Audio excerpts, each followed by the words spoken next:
Buff Nation, what's going on? What up, what up, what up, world? What's going on? My BWBs, all of my bandwagon buffs, how you're doing out there? That's right, we're bandwagon buffs around here.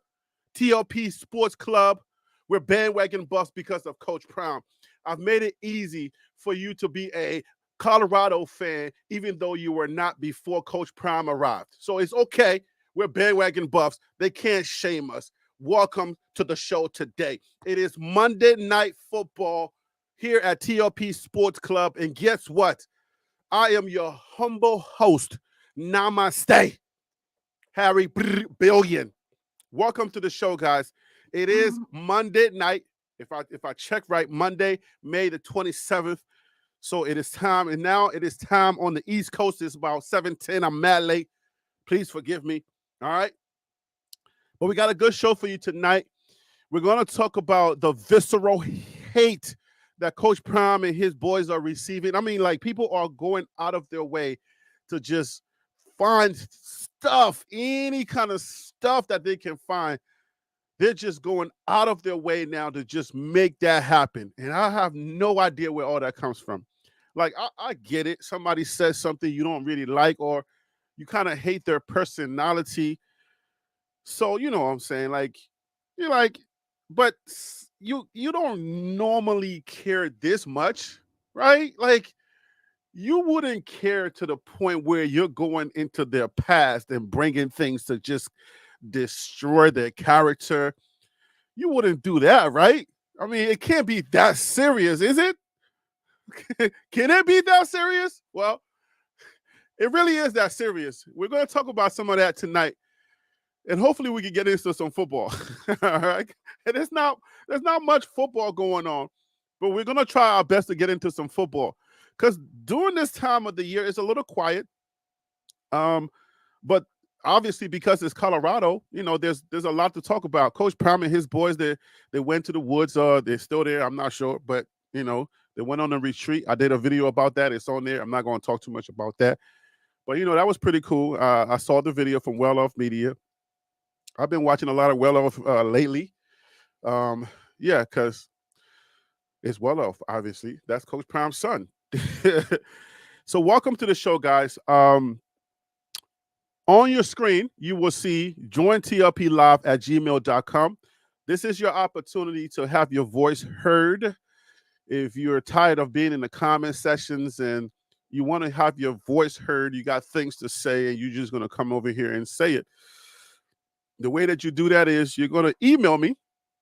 I'll send you a link. You click on that link. It's a StreamYard link. So you click on that link, you come on, we talk.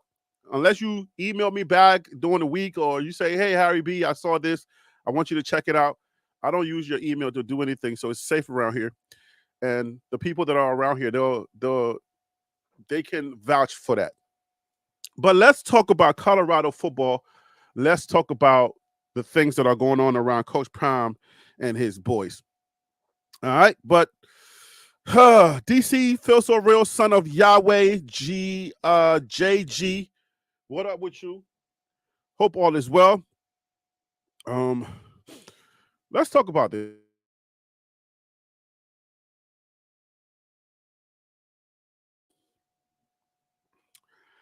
So I'm not gonna go too deep into this because some people find it to be, they call it what's so, you know, they call it messy. Thank you. They call it messy, and they don't, you know, people don't want to go too well into this. But I've always said that at the end of the day, I'm privy to everything on the streets, everything that's out there. I'm aware of it because I'm a content creator, and my team happened to be Colorado, so I'm privy to everything. It's either gonna, if it's written up, if Coach Prime's name is put to it, anybody upload anything to the internet is gonna come to me. So I'm gonna be in those chat rooms, and I'm gonna be spying on everybody. Like I said on one of the comments, I'm gonna be in those chat rooms, and I'm gonna be having conversations with those people. For the most part, I'm out there defending, you know, the honor. All right, Colorado's honor, Coach Prime's honor. I'm out there doing what I'm supposed to be doing as a content creator, and I'm just doing what I gotta do. You know what I'm saying? But it's not something, I don't bring everything before the constituents. But it's just some things that's just so salacious. I mean, some people are really trying to drag this team down because Colorado, um, like a lot of the, I would say predictions this time around, they're fair. All right, this time around, I would say a lot of the predictions are fair, fair to the point where like even before Colorado took a snap in 2023, man, if you would have seen some of the predictions, it was horrendous.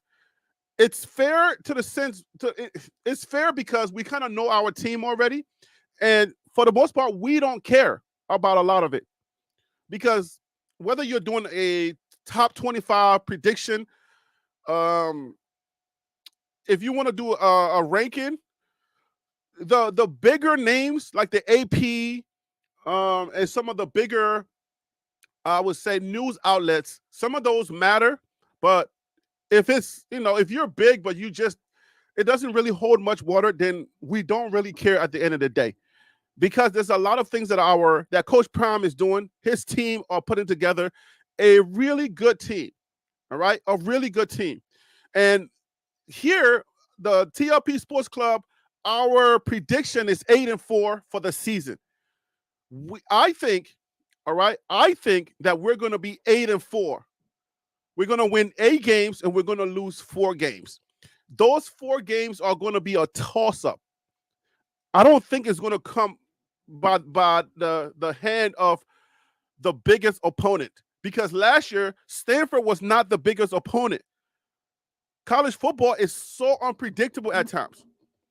I mean, just any given Saturday, anything can happen to any good team. So my prediction is I just know that we're going to lose 4 games. I just don't know who we're going to lose it by. And I'll just put up the schedule real quick just so we can, talk about it a little bit. And this schedule may not be the specific schedule. I think a couple of dates have changed. But looking at this schedule right here, I don't know that I can't tell you which teams we're going to lose by. What I do know is that Baylor is at the bottom of the rankings in the Big 12. North Dakota State is an FCS team, but they're very tough. So people say we should be very careful with them. Don't overlook them. But they're not necessarily in our league. So that should be a gimme. And we beat Notre Dame Notre Dame. We beat Nebraska. It's 2 ends, right? We beat Nebraska last year. So people would say because it's a rivalry game, it should be a really good match. We did beat CSU last year also, but again, that's another rivalry game. So you would say you can win that game, but that's never a gimme. So, and then once you start getting into Big 12 play with like the bigger teams, the Kansas State, the Kansases, the Arizona beaters last year, Utah, you got you got, like I said, you got Kansas, you got Cincinnati. I mean, it's just OSU is there.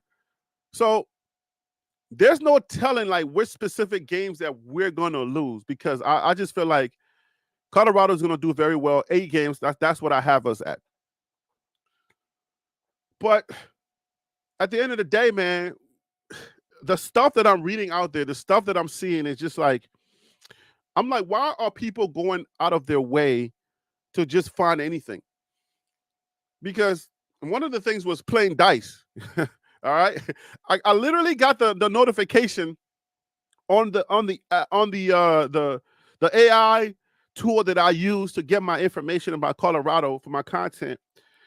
I see there's an article and it's talking about players playing dice, and they mention somebody that looks like Cormani McLean, and I'm like, okay, that's interesting, but why are we writing about this? Why is this important? Because I can imagine that playing dice or doing stuff in the locker room is supposed to be stuff that kids do in the locker room. So that's not big news, but yet when it's Colorado, it's big news. And you can only imagine what the comments are going to be with somebody saying, "Oh my gosh, I can't believe that they're playing dice."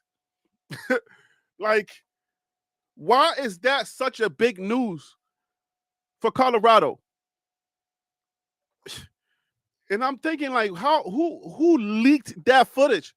Who was responsible for that footage?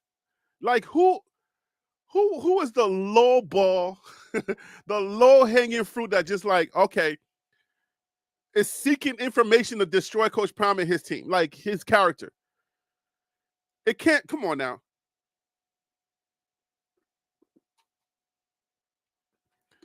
Like, I would say if, like some celebrities, you hear about them and you hear things about different celebrities all the time. We know what's going on with P. Diddy. We know what went on with Bill Cosby and all these other people. So, I mean, just salacious stuff that's out there.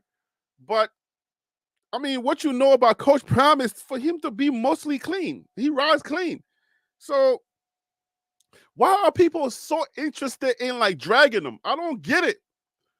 What did he say or do so much that people are so interested in dragging him? Is it because he just don't do it like us? Is that it? That can't be it, bruh. Like, you can't tell me that's it.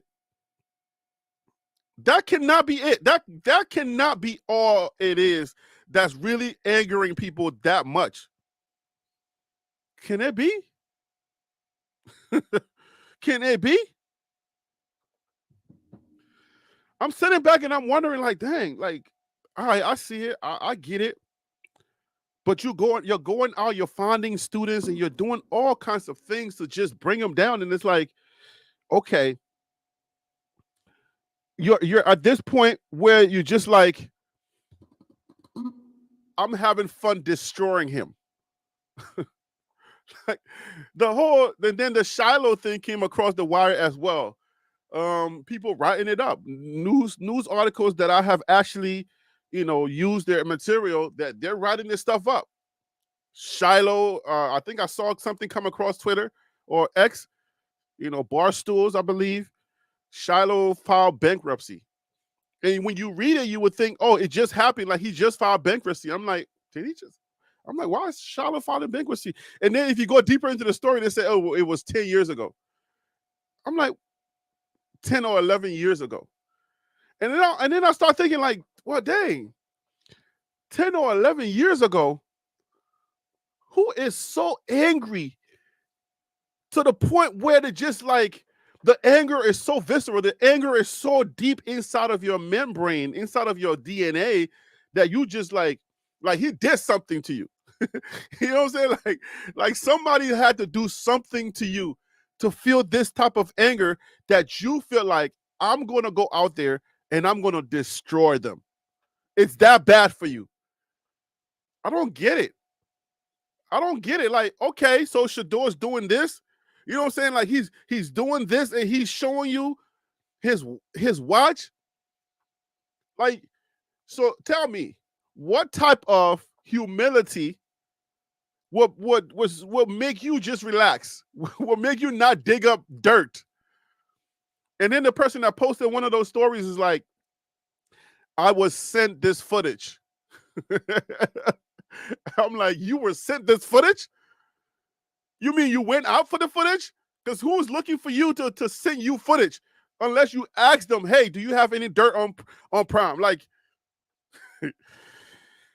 this stuff is it's amazing how people, to what lengths people will go to find dirt on this team, to find dirt on Prime, as if nobody else is doing some of these things. I mean, the things that other teams are doing sometimes has been as egregious as criminal activity, way more criminal activity, like straight up death, thievery, robbery, you know. But yet it's like for some reason they're finding something to try to bring them down, and I don't know, and I don't want to go too much into the details about all of it, but I'm trying to figure out, where did it start? Where did it go? And if anybody knows, if you're watching and you know, like, help me out in the comments. Where do y'all think this started? Like, what do y'all think it is? Because Coach Prime is so boastful? Is it because he's so confident in himself when he says, I'm him? Like, do y'all think that's enough to try to drag somebody? And is it that thing where we feel like, okay, if you're him, let me prove to you that you're not him. I'm interested in finding out where it started, because I didn't start with Coach Prime. I didn't follow him. I mean, I started with Coach Prime with the YouTube thing when they were at Texas Christian, or when they were at high school, okay? When Shador was doing, they had the series on YouTube. So I didn't follow them at Jackson State after the whole YouTube series. So I want to know, like, do y'all know out there, like, where it all started? Or is it just the thing about Coach Prime's personality? Is that the thing? Is that what it is that people are so angry about that they will go to any length to try to destroy him? Because at this point, the level of attack is starting to feel personal. It's starting to feel like, if somebody did something to you personally, not just like public information, not just like, oh, I just don't like the guy because he's so boastful, or he's a pompous prick and all that crap, like, not that stuff, right? Maybe I'm naive. Maybe I'm naive to the point where I just find good in people.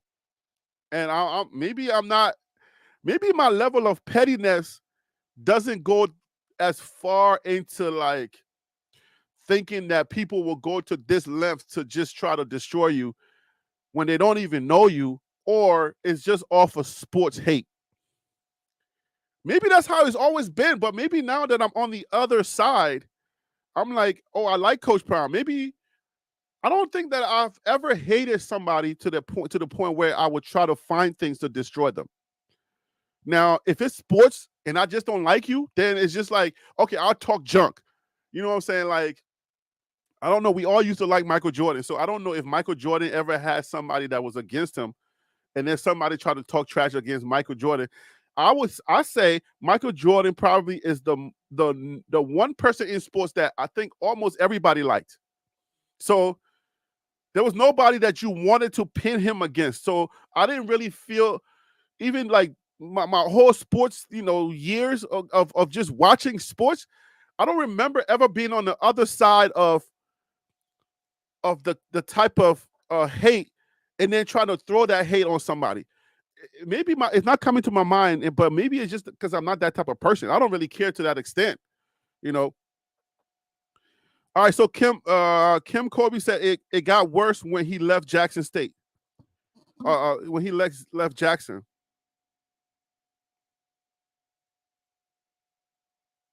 Okay. What did he do at Jackson? What exactly did he do at Jackson that got people so up in arms and just ready to just throw? I mean, they're throwing everything they can throw. Man, I'm telling you, if Coach Prime had something out there, as much as he records, if he has something out there, you would think you would get more of, like, way more than this. Because the picture that they're painting, man, at this point, like, the floodgates should open. Because he invites cameras. He has cameras all around him. So you would think the floodgates would be open. And, like, as much as people are seeking dirt, as much as everybody is seeking dirt on this guy, you would think, like, there would be a lot more than this. But I mean, we're not getting the really, really bad stuff that people are looking for. And it's probably because it's not available. It's probably because it's not there. So we blow up the little things because it's Prime. So we just blowing everything up. Yo, come on now. Like, any of y'all football players out there, at any level of your football journey, did y'all play dice in the locker room? Don't they play dice? Like, they don't play dice in Alabama, or was Saban too strict? They didn't play dice at Florida State. Young men don't play dice in the locker room. Yo, y'all let me know. Y'all talk to me in the comments. Let me read some of this stuff. What are y'all saying out here? I want to know, man. And then anybody that maybe follow Coach Prime at Jackson State that wants to call in, the email is right there. Call in. Let's have a conversation. I just want to talk about this a little bit, because I don't know where this stuff is coming from. and I will have to plead naivety today. I have to plead a little bit of naivety because I just I don't see what is really going on.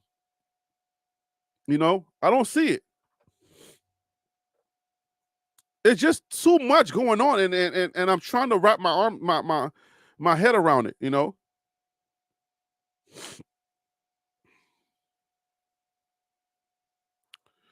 But what do you say? Never play dice in the locker room. Just being honest. All right. But isn't that a thing that people do? Like, is it is playing dice really as bad as they're trying to they try to make it out online? He's confident that hold on, let's put this up. He's confident this chaos started when he left Jackson State when he decided to take the job in Colorado. He's not boastful at all. He's confident. Some folk jumped in when players left. I mean, I don't know if I totally agree that he's not boastful. I mean, you can't joust like Coach Brown jousts and not be boastful. He is confident, okay, but he can be boastful too if he wants to. Definitely, like people don't call themselves "I'm him." That's boastful. There's no other way to spin it. All right, I can't spin it any other way. He's boastful. You know, I mean, he does it in a Coach Prime way. I mean, do you believe now? That's boastful. That's not confidence. That's boast. You're boasting like, I told you I was going to do it. But does that stuff really garner the type of visceral hate that he's receiving? Like,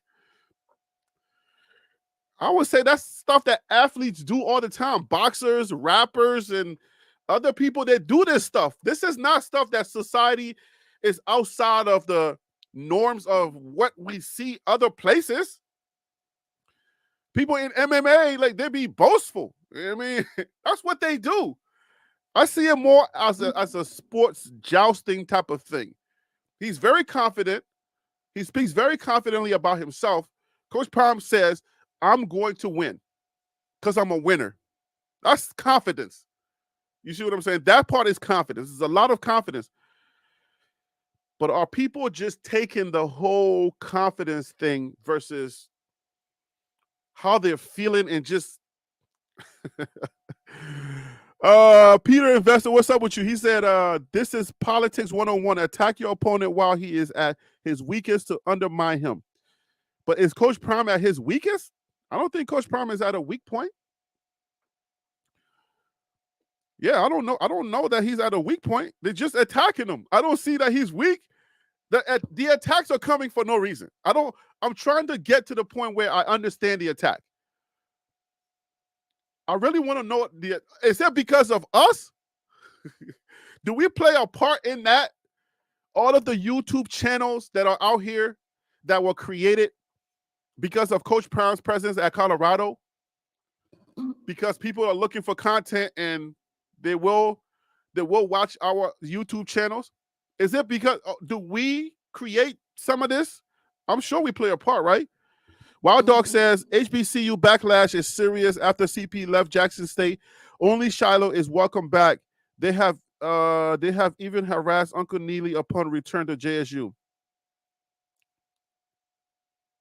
Okay, that makes some sense.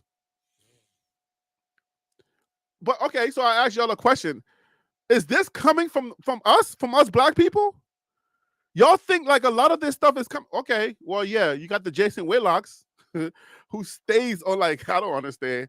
I feel like, did Jason Whitlock and Coach Prime play on the same team? Did they play in a Super Bowl and Coach Prime caught an interception in his mouth and slam dunked the ball and it hit his mama in the stands? Like Jason Whitlock's mom in the stands? Because you would think that they have beef. The way the angle that he takes, you would think that Jason Whitlock and Coach Prime have beef. So there has to be some type of beef there, the way that he reports on Coach Prime. Because this is the type of stuff that he would do. He's the one that will go find the students that leave, interview them, make sure he's asking those leading questions. So it was really bad there, wasn't it? Like, he really didn't treat you guys well, did he? Those are the real journalistic questions. Like his attitude towards you guys. He is real CNN over there. Right? His attitude towards you guys, I mean, it couldn't have been that great, was it? I mean, if you're going to ask questions like that, what type of answers do you expect? Oh, man. Those are the real journalistic questions you got to ask. Hit piece after hit piece ain't got nothing to do with Jackson State or black people besides folks like Whitlock. Keep it 100. So yeah, I mean, but that's what I'm saying. Is it coming from people who dislike him? The fact that because he left Jackson State? I don't know that it's coming from us. The athletic thing was a guy who attended Nebraska. That's not Nebraska is not HBCU. I think they have like a few black people there, but that's definitely not HBCU. Wild Dog says black on black hate is a problem. It is a problem, but I don't think this one is black on black hate. I think this one is coming from left field, right field. It's coming from a lot of different places. And I'm just trying to wrap my head around it, try to understand why. Like, I understand the regular football stuff where people would say you're not going to do anything. You're not going to be that great. Y'all suck. And you know what I'm saying? Like, Nebraska's going to give you the 100. Like, you get those type of things. And the fan bases, we can go at it with that. But this one is different. The stuff that I'm talking about tonight is different. The stuff is like when you're going out of your way to find Shiloh's 11 years of bankruptcy filing, and you're making that news, when you're searching for footage of any disgruntled person that may have been treated unfairly with Coach Prime, when you're finding those things and people playing dice and you're just clamoring for that kind of stuff, that's the stuff that I feel like, wow, this one has now leaped bounds outside of football. And now it's like it's leaving more question marks than anything else, because you don't understand, like, all right, so I understand the football stuff, but I don't understand this stuff. This stuff is next level. This stuff is different. You want to talk football. You want to talk about, you want to talk about Lojante and how much love he's getting from all the predictors. You want to talk about all the recruits. But the conversation just keeps going left. The conversation continues to just go left all the time. And you're like, wait. We just got a dope recruit. We just got some information about Lojante and the rankings in the Big 12, and our running back room just got an upgrade, or our wide receivers are being predicted to be one of the best wide receivers rooms in the Big 12, which is our conference. We can worry about the bigger picture later. But right now, the Big 12 is what's in front of us. We'll dream about the Big Natty stage later on. The two biggest conferences are going to be your SEC, the Big 10. We take one of those teams, we beat them, we right there. But we can't even get past that conversation. We can't even get past this stuff to have the real football conversations. The conversations that are leading on the internet are the salacious conversations, and people just there's a strong interest in that.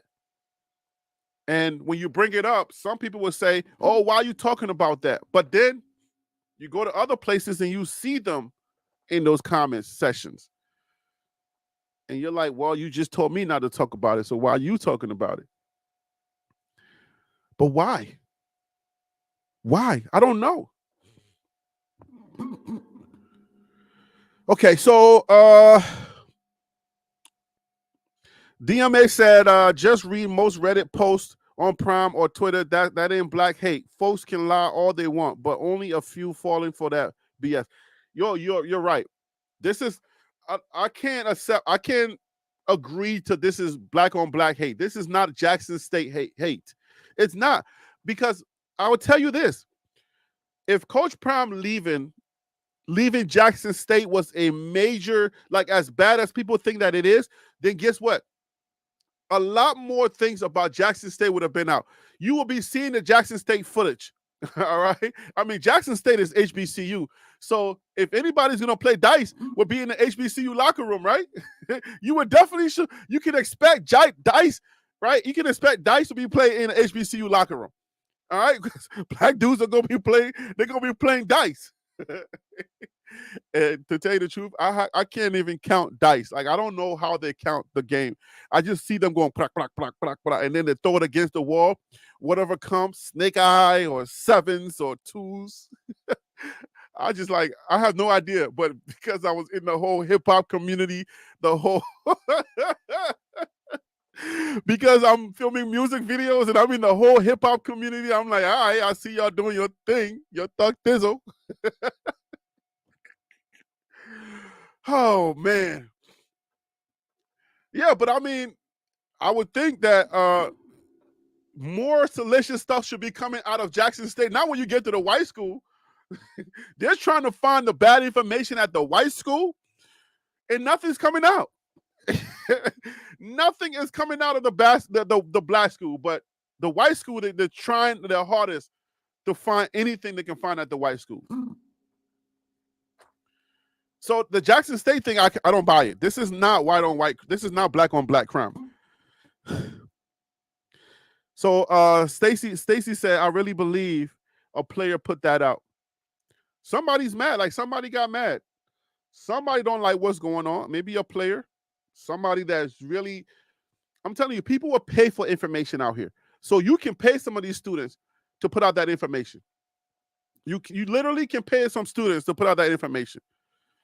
So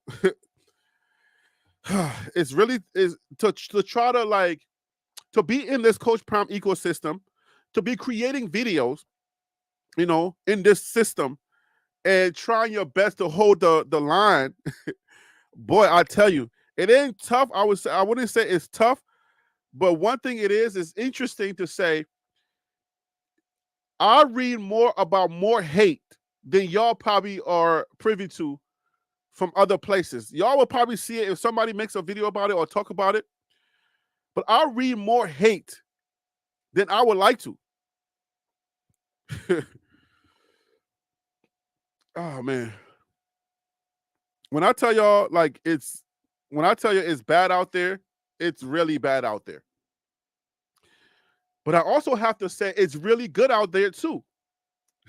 Because if you just say it's bad, then that's what people would think, that it's just bad. But it's really good out here too. So you have to kind of like be balanced and say both of them. You can't just say it's bad, it's bad, it's bad. It's really, really good out here. Like, people really want Prime to win. Like, so many people want this guy to win.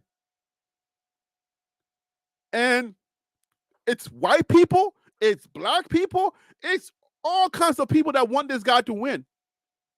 So the hate seems to make more noise. We don't celebrate the wins enough because the hate makes so much noise. But man, I tell you, I read so much stuff where people just love Prime. So many people love Prime.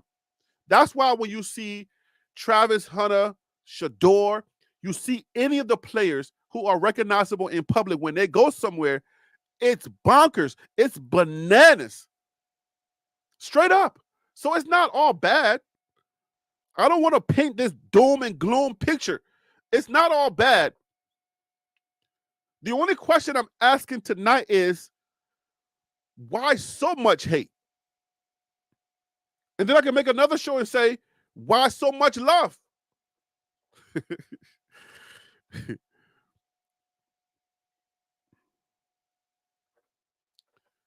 It's so much love, guys. I mean, people accuse me, like, in the beginning, like, if you watch my videos, in the beginning, it was just like almost every other video that I made was about the love that Coach Prime was receiving. It was all about the love. And then I started mixing into some hate. And then once you press that hate button, you'll start realizing, you'll be like, wow, And I'm gonna tell you guys, not everybody that loves prom is legit. I'm just gonna put that out there. The people, even the people in public that have, I would say, put their name on the line and say they support him. Not all of those people support him like the way that we think. All right, I'm telling you, not everybody that says I love you or I care, I support you is a supporter. It's, trust me.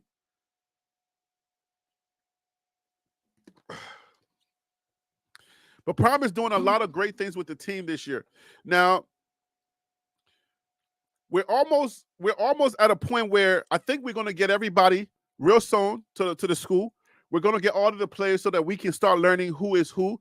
And I think that this week we get to start practices again. We get to get the what is it called? The summer conditioning are going to start real soon. If not this week, maybe next week. But I think what I heard was summer conditioning was going to start this week. Somebody can correct me if I'm wrong. All right, correct me if I'm wrong. But I think summer conditioning starts this week. All right, let's give you guys this right here.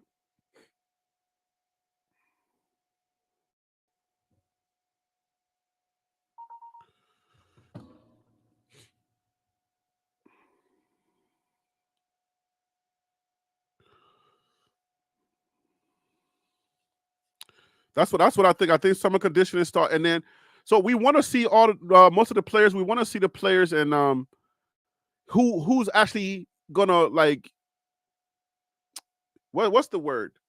I'm waiting to see the entire team because I really want to know who's on the roster, who's gonna be number one, who's gonna be number two. I'm ready to start, you know what I'm saying, putting the faces together and seeing what's really going on. And I can't wait for that stuff because I'm really like this off-season stuff, man. It's like it's reminiscent of last year. This is the same crap that was happening last year. You see what I'm saying? It was like this was happening last year, and here we are again. We're dealing with the same crap, and now I just want to start dealing with. I want to start talking football stuff again.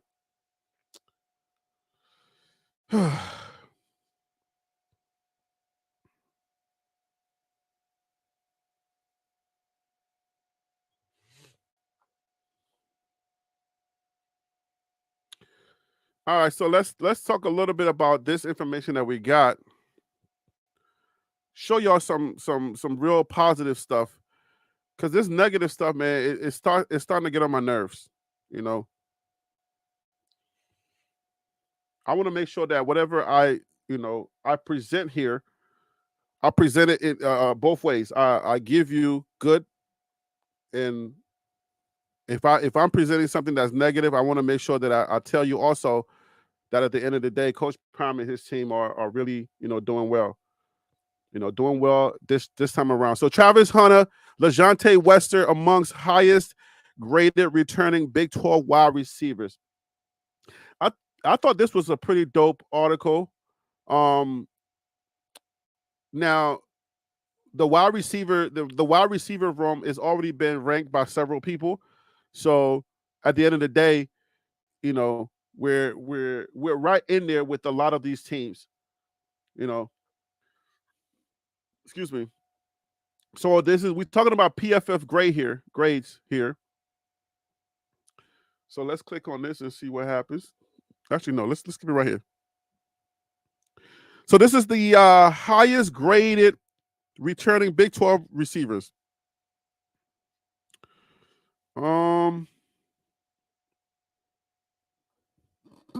We got Elon Green with 91. Who knows about these? What y'all know about these PFF grades? Yeah, Stacy, we trying to focus on football, but at the end of the day, man, it's just sometimes I ask these questions and I'm like, you know what? When I get to let me I'm gonna try to get I'm gonna do a show and just ask and see what is really going on. Just trying to get understanding of what the heck is really going on. Like, why are people so enamored with trying to bring this guy down? Like he did something personal. All right, so we got Eli Green. We got yeah, these names I'm gonna definitely try to pronounce, right? Yeah, not doing it. And the ones that we got TM from Arizona. All right. Jaden, we got Lejante Wester, and Travis Hunter actually came in eighth place. So our wide receivers room, we can definitely be proud of our wide receivers room because of stuff like this. When stuff like this comes out, you understand that Coach Prime and his team, like we're Coach Prime is going to be very competitive this year.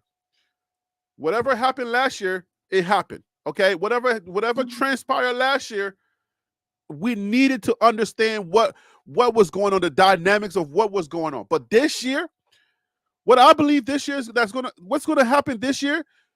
Expect greatness this year. It's a different feeling. It's a different feeling around the team. A lot of the young men are starting to understand what this team is about. If you're there, you're staying. If you've been around, now we wish that Dylan Edwards was going to be around, but if you're there, you're staying. If you understand it, if you get it, you get it. Some don't get it. I don't know why they don't get it, but some don't get it. Man, it's like one of those locker room stories. Like you really want to understand, you want closure just because it's this human thing.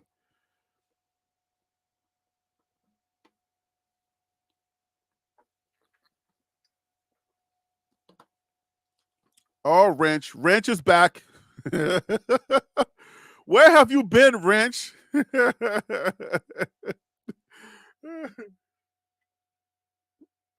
One of these people that got lucky. You got lucky. Because y'all was quiet. Y'all was really quiet during that first year. I mean, during the first 3 games, y'all were really quiet. Some of y'all started to change your tone. Y'all didn't even know what to say. Here you go again. You're ready now. Oh, man. But yeah, the Colorado Buffaloes were man, yo, I love these people who just, boy, y'all don't even understand how lucky y'all got, man. Y'all have no idea how lucky y'all got. Cause y'all would have never. Like I said, I think I told somebody, it was either on this show or I told somebody that us losing was either a blessing in disguise or it was something to it was something because number one, if we won, oh, y'all weren't gonna hear anything but us. Y'all, I think that was a blessing for y'all because y'all was not gonna hear anything but us at the end of the day. That's it. All right. So I'm really proud of Colorado, Travis Hunter. You can't really say enough about Travis Hunter. Travis Hunter represents Colorado to the fullest. Lejante Wester, Jimmy Horn. Jimmy Horn, I believe he's going to have a big year this year. And who else? I believe who else is going to have a big year this year? I'm I really want Bentley. I really want Bentley to have a good year because I think if Bentley has a good year, the NFL is going to give him a look.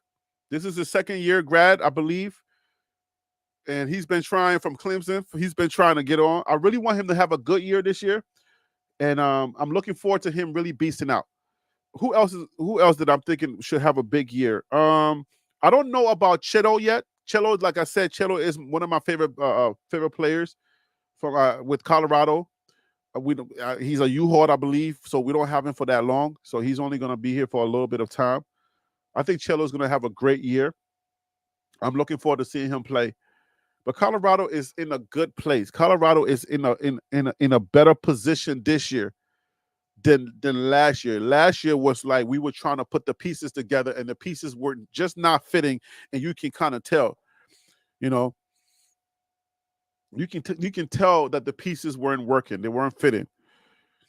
So but what we're seeing this year, I think a lot of the players are going to step up, and Colorado has a lot of potential to put has a big potential to put a lot of the guys that are on that team this year into that combine and also put them into the NFL draft. And this is going to be a big year for recruiting for Colorado because you're going to hear nothing but Colorado.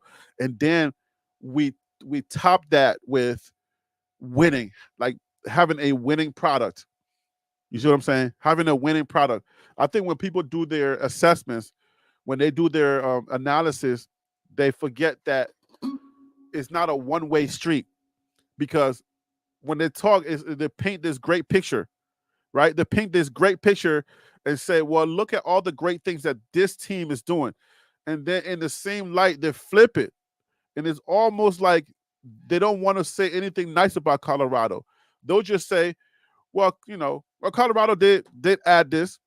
It's like Cinderella, that Cinderella story where I guess the parents or the mom, she speaks highly of her 3 other daughters, right? And then it's just like, oh yeah, but look at, she does this and she can walk and she can do this and da da da da da. And then when it comes to Cinderella, oh, and we got Cinderella.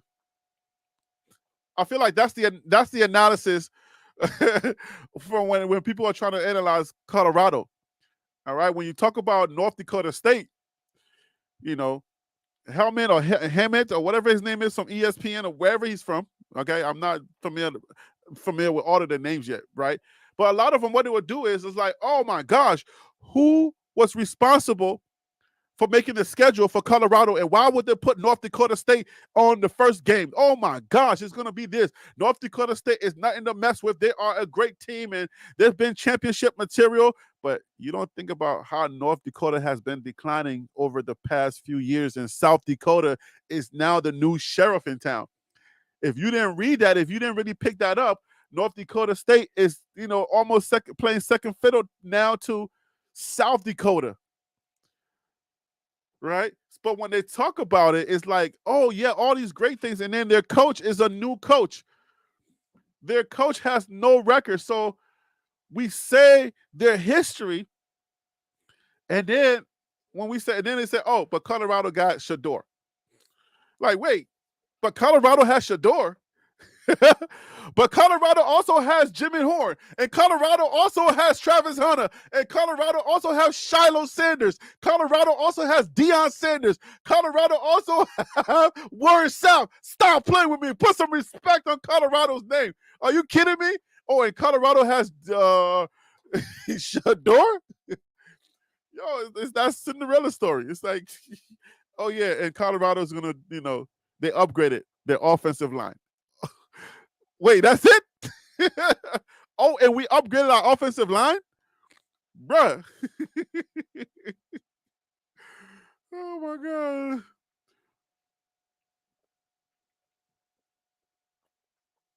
God. Yo, North Dakota State. Stacey, what you say? North Dakota State was on that schedule for 10 years. Oh, so, well, I don't know. Maybe they were. I don't know how far back they schedule these things. Maybe they were. But did they know that we were going into the Big 12? Do they know that kind of stuff? Like 10 years down the line? Because what's his name? You got Rick George is on the board of the people that make the decisions for like the conference. I believe the Pac-12. He's on the board of that. And I also believe that they knew that the conference realignment was coming. But for those of you who don't know out there, you don't just get to choose a conference. It has to be a mutual agreement, right? You can have an interest in going to the SEC, but the SEC also has to return the love, okay? They have to want you also. You need to have the requirements to come through the door. So you can't just do that. So Coach Prime actually, Colorado actually getting a bid into the Big 12, they're not supposed to. All right? They only got there because of Coach Prime. This is just information for those of you who don't know out there. All right? So it's not like, oh, we just decided, overnight that, oh, we're gonna go to the Big 12. Let's just get up and pack our stuff and just go back to the Big 12 because we used to be there. Nah, it's not that. Because you got to think about it in this way. every conference is positioning themselves to be the conference, right? The SEC, they're riding this long wave of being the toughest conference. They're still riding that wave, and we can give them some time. I don't know that the SEC stays the way the SEC is, because if you think about football, I think the football, if you think about basketball, I think basketball is the ACC. So I don't know. If you think about it the right way, then the SEC ain't going nowhere. Ain't nothing going to happen to knock them off or anything like that, because it has to do with resources. And usually the resources don't change that much for there to be a big change. So you're going to get the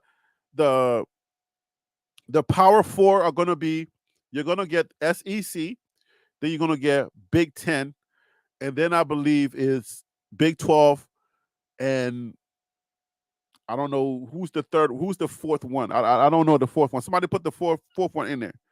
All right. So yeah, but at the end of the day, Coach Prime is the reason why Colorado makes it into the Big 12.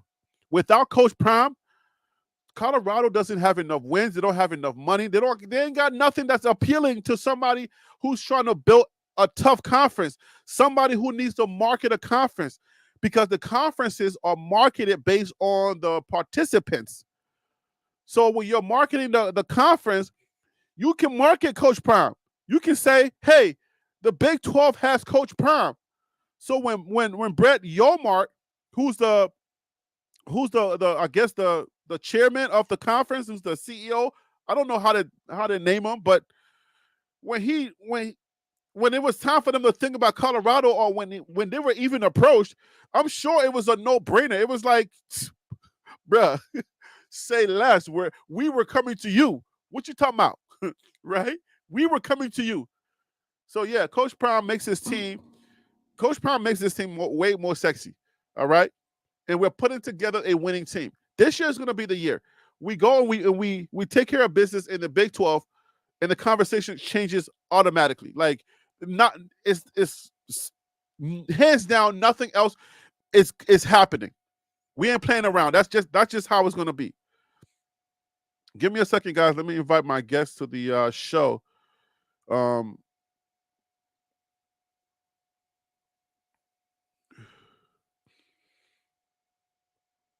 Let me send this link to my people who want to come on the show. So yeah, without Coach Prime, this ain't happening at all. At the end of the day, you need to be marketable. That's it. If you're not marketable, nobody's gonna. And then especially if you don't have a winning, you don't have a winning culture, or you have no winnings at all.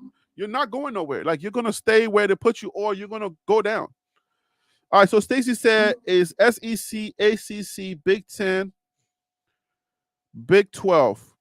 Oh, okay. So then the ACC is the fourth one. Commissioner. He's the commissioner. Stacey, thank you so much for co-hosting the show tonight. Oh boy. Yeah. I don't think his name is Yorberg though. I think it's Yormark. If I'm not, yeah, I don't think it's Yorberg. Yeah. Stacy about to get me caught up out here. My co-host about to mess me up. Yorberg? Oh my gosh. Big 12 commissioner. Stacey, you about to mess me up, co-host.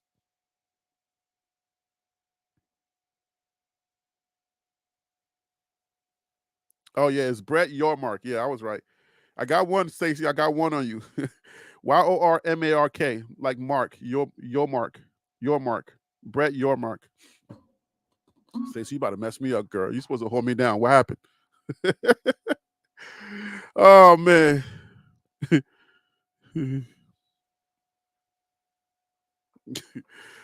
Hey, Wrench, you trying it tonight, boy. You trying it tonight, Wrench. What's happening? What's happening, Wrench? You trying it? Oh man. Yo, Rich, you and Carolina boy and all the trolls, why don't y'all ever call in? Unless you called in before and I don't remember. But why don't you ever call in and let's debate this stuff live? Because you got information, y'all want to troll, but y'all don't want to come on the show and then talk your talk, because it's happened before. People come on here and they're thinking like, oh, their little talking points was going to last, but then you put them to the test and then they start stuttering. And then it's like, what, they start stuttering. Because I mean, you can troll behind the keyboard, but come on, let's talk. Let's hear your voice. Say what you got to say. What it is that you hate Coach Prime so much for?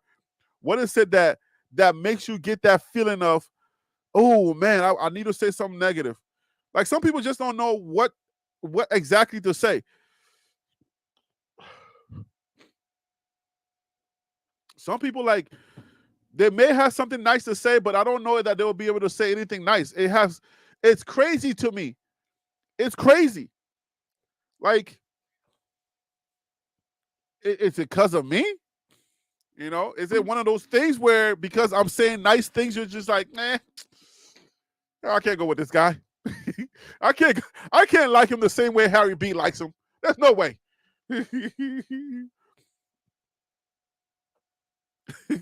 How us Liberian folks get down.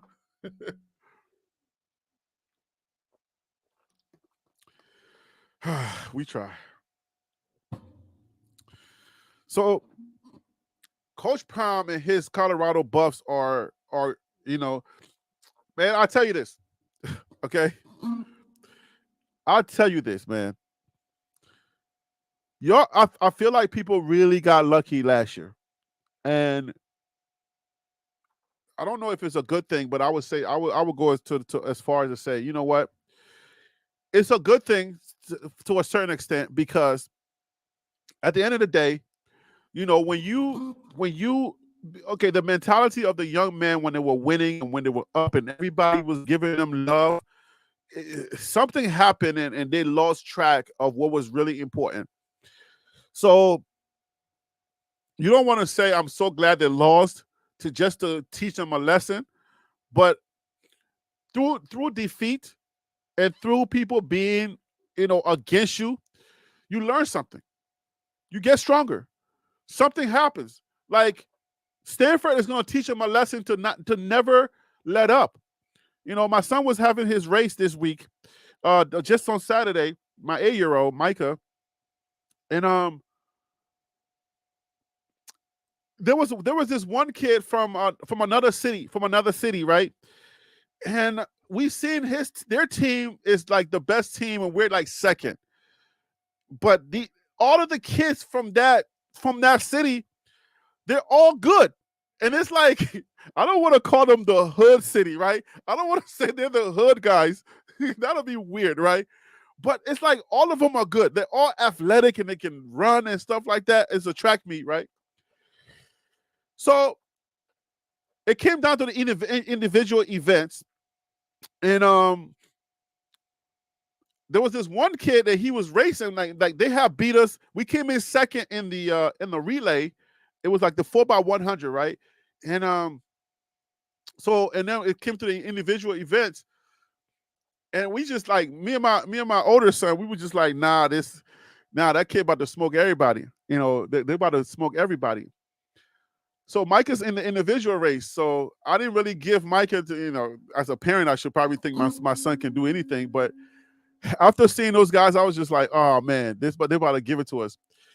But my little Micah surprised me. He surprised me. I was like, he started running the 100 meter, and he was the first 40 meter, he's beat everybody, and he's running. And I'm like, who the heck is that? My little man is running. But then at the end, he gets beat by that same kid, but he only got beat because he kind of looked around and he stopped running. He looking around. You see what I'm saying? Like he didn't go all the way through. He should have just used every single little power he had to just push through. It was either going to be tied or he was going to win, which it totally surprised me because I was not expecting him to even do as good as he did. He beat everybody, even his own team member that usually beats him. He beat them. And I was like, wait a minute. It was kind of surreal for me. But Colorado needed something to help them to understand you got to finish the race. You got to finish every game. Every game has to be, you got to play every game like it's Like there's no tomorrow. And I felt like they got their they took their head off the foot off the gas, and they were just lackadaisical. So hopefully hopefully they remember that everything that transpired last year. Hopefully they will remember, and then they will regroup and understand. Okay, like start having some conversations in the locker room and say, okay, at the end of the day, we know what happened at Stanford. We know that we could have won Arizona. Heck, we know we could have won almost a lot of those games. Let me not say every game because I know some of y'all come and get me and say, "Oh, Oregon almost killed y'all." Okay, all right. So I really hope that Colorado, especially if you guys are listening, just like I said, every show that I have for the until the season starts, I'm going to do this and I'm going to say this because it's so important. I really hope that you guys don't take your foot off the gas, no matter how much you're winning by, whether it's 29 again. All right, you catch one of these teams on a good day and you're giving them 29 before the half. Man, I want you to give them another 29 when you come back after the half. All right. Don't even sit on the ball. Make sure that y'all doing everything y'all need to do because the opportunity that y'all have now is like there's no tomorrow. Shiloh, Shador, Travis, and all you got these guys. You guys are going to the NFL now. This is where you make your mark. And think about Colorado. I would say this. Think about Colorado at the point where it's not about you, but you're gonna think about Colorado in the sense where you know that what you do, the legacy that you leave to this year, is going to transcend and it's going to translate into recruiting. When you guys leave, we need a good quarterback. I don't know if Juju's already committed. He's already flipped from USC to another team. I haven't heard any news, but we need a good quarterback. We need some more good wide receivers. We need the offensive line. We need guys that are real serious football players to really consider Colorado.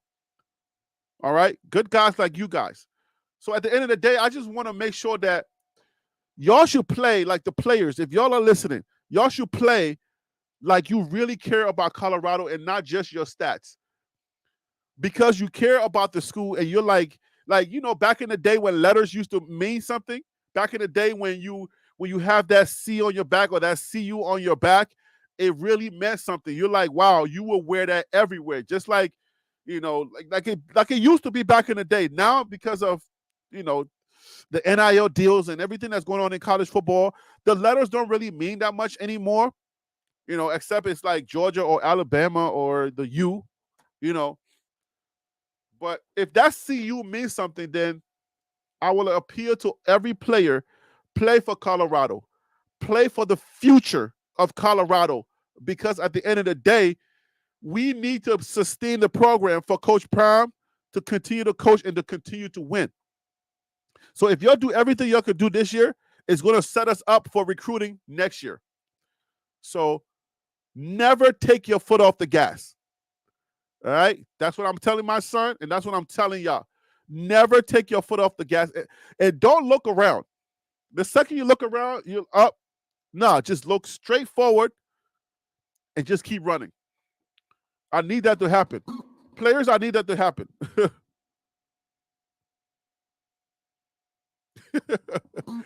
These are no need to keep their foot on keep their foot. They need to keep their foot on their necks. Like keep it there.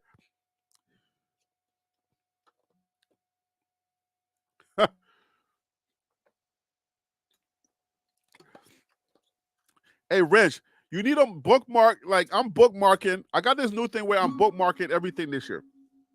I'm bookmarking a lot of the comments that people are making. I'm taking a screenshot. I got a special folder that I'm putting this stuff in because what I want to do is I want to do a special show where, like I told y'all, I'm spazzing on everything and everyone. Nobody is spared this year. I'm going after everyone this time, and that's what I'm doing. All right, so let's take this off the screen. Uh-huh. I ain't sparing anybody. At the end of the day, I'm not sparing anybody this year. nobody gets spared because when they have the microphone, oh my gosh. And I'll say this also. Oh my goodness. Y'all see all the trolls, you haven't won anything, da da da da da. This is the same thing that happened before. We only have one time to say, oh yeah, oh yeah, oh yeah, to celebrate. But they're continuing to celebrate. The fact that we our season went the way that it went, they're gonna keep putting that in our faces. But let's say we're 6-0 starting the season and we're already bowl eligible. And we're just sitting back enjoying ourselves and bashing in our wins. We can only do that a few times. That's what I hate about this culture. I'm telling you, I hate this culture. It's crazy because for the whole time since the season ended, everybody and their mama, it's been this. Y'all didn't win. Y'all not going to win. This and that and this. My goodness. But as soon as we start winning, forget it. We win 6 games. We win our very first 6 games. And you already know, like, they'll be like, all right. We can't lose for winning. We cannot lose for winning. Okay? It's going to be that thing because I'm keeping receipts this time. I'm telling you, I want the trolls to feel my venom. Because do you know how hard it is when you are a content creator to go through these months and months of dealing with people who just don't understand that the way that it went was not how it's supposed to go. The season was not supposed to end that way. We beat Stanford, that's 5. Okay? We take one of those other games that just ended up being like whatever. We win one of those, we in a bowl. And now y'all can't have the same kind of conversation that y'all are having. But no, it just fell another way. And now it's like we can't hear our ears. We cannot hear our ears. But when it's our turn, oh, yo, Stacy, they're going to move that goalpost. When it's our turn, Lord have mercy. It's going to be a graceful winner. You know, you're rubbing it in. You don't have to keep saying that. You don't have to keep doing that. That's what it's going to be. All year it's going to be that. But I'm keeping receipts. I just want everybody to know. All right? I'm keeping receipts, and that's what we're going to do this year. This year coming up, that's what's going to happen. We're going to make sure we hold everybody accountable. That's just it. Everybody's being held accountable. So if you think you ain't going to get it, you're going to get it. Y'all going to get it. And, oh, man. I think I'm going to be petty. We're going to be petty. We're going to keep the petty train. We're going to keep the petty machine running. At the end of the day, we're going to keep that petty train oiled up and ready to go. Because I can't stand it. I can't stand it. I can't stand the fact that at the end of the day, man, everybody just feels like, oh my gosh, you're not going to do this. And then what happens if we did? What was the conversation going to be like? So Coach Perm got this team right where we need this team to be at. I can't wait to get everybody in Boulder. I can't wait to just get everybody in Boulder because I need to see the roster. I need to see the final roster and see who we got. But if you guys watch the video that I just dropped, the guys that are at that retreat, when you listen to Nakai Hill Green, when you listen to what's his name? Oh, I forget his name. Brown. I guess that's his. Yeah, Brown. I'm sorry. I'm losing my thought right now. There are certain guys that just give you this confidence that Colorado is going to be good this year. There are certain guys that speak to the little question that we have in our heads, like, "Hey, what do you think? You know, like Is this thing happening, or do you think this is going to happen? Those questions are answered when you just listen to certain people. I'm very confident about the coaching staff too. Coach Prime has put together a really good coaching staff. So for those fans that are out there that don't really understand like why everybody's saying certain things, for those or who are on the still on the fence, I need you to understand that things are going to be okay. Coach Prime has a really good team this year. I'm looking at it from several angles. I'm looking at it from different angles. I I have to do this thing that most people are not willing to do. Most people that are just regular fans that just are more hopeful. I do this thing where I put us through the ringer. All right, because I'm a content creator, I put us through the ringer and see where. Well, I guess what is it called? It's like a stress test, right? I'm not sure if it's financial people that use this thing, but I put us through a stress test, and I look at all of the scenarios because I've done so many videos that when I put on the spy cam and I'm looking at the competition, when I put on and I'm looking at it and I'm looking at it from every single angle. One of the first things that I erase is I take away the whole historical nostalgic part of it, and I say, let me look at this team from a bare bones, from a right now standpoint. Right now, what are they? That's what I do when I analyze Colorado. Right now, where are they? So because I feel like the analysts, what they do a lot of, they're analyzing from a historical standpoint.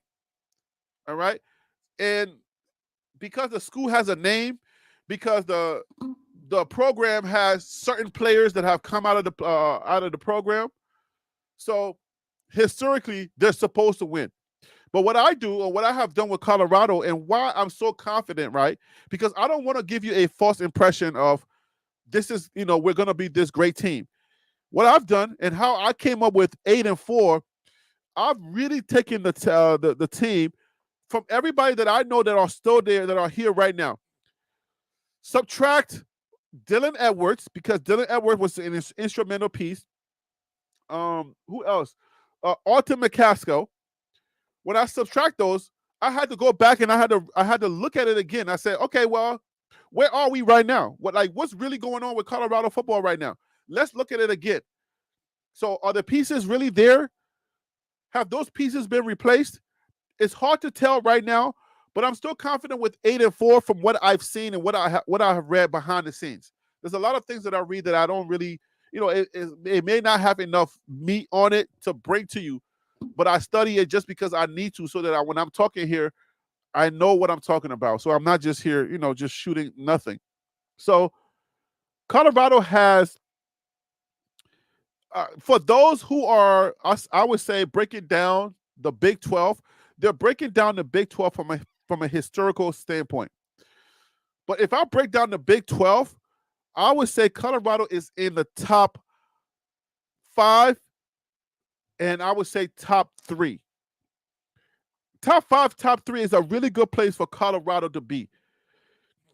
The teams that beat us last year, I'm not convinced.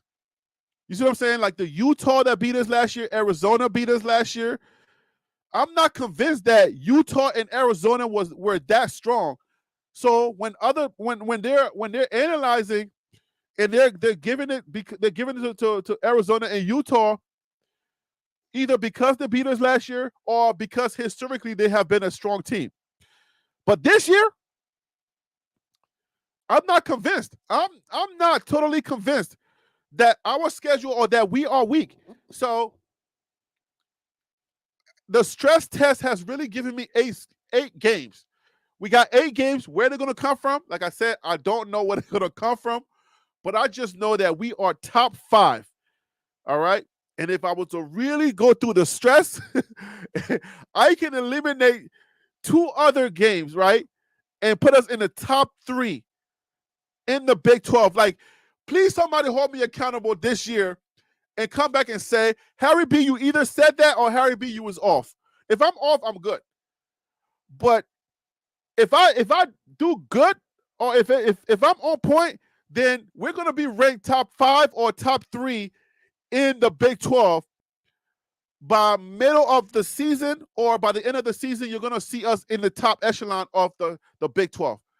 That's just the stress test that I put us through, pending the guys that are not there and the guys that have been around. Those guys really produce like they're supposed to produce. So I want y'all to hold me accountable on that. All right? The trenches are better, that's for sure. All right. Wrench says, CU lost their whole. All right, let's put this up. Let me put this up.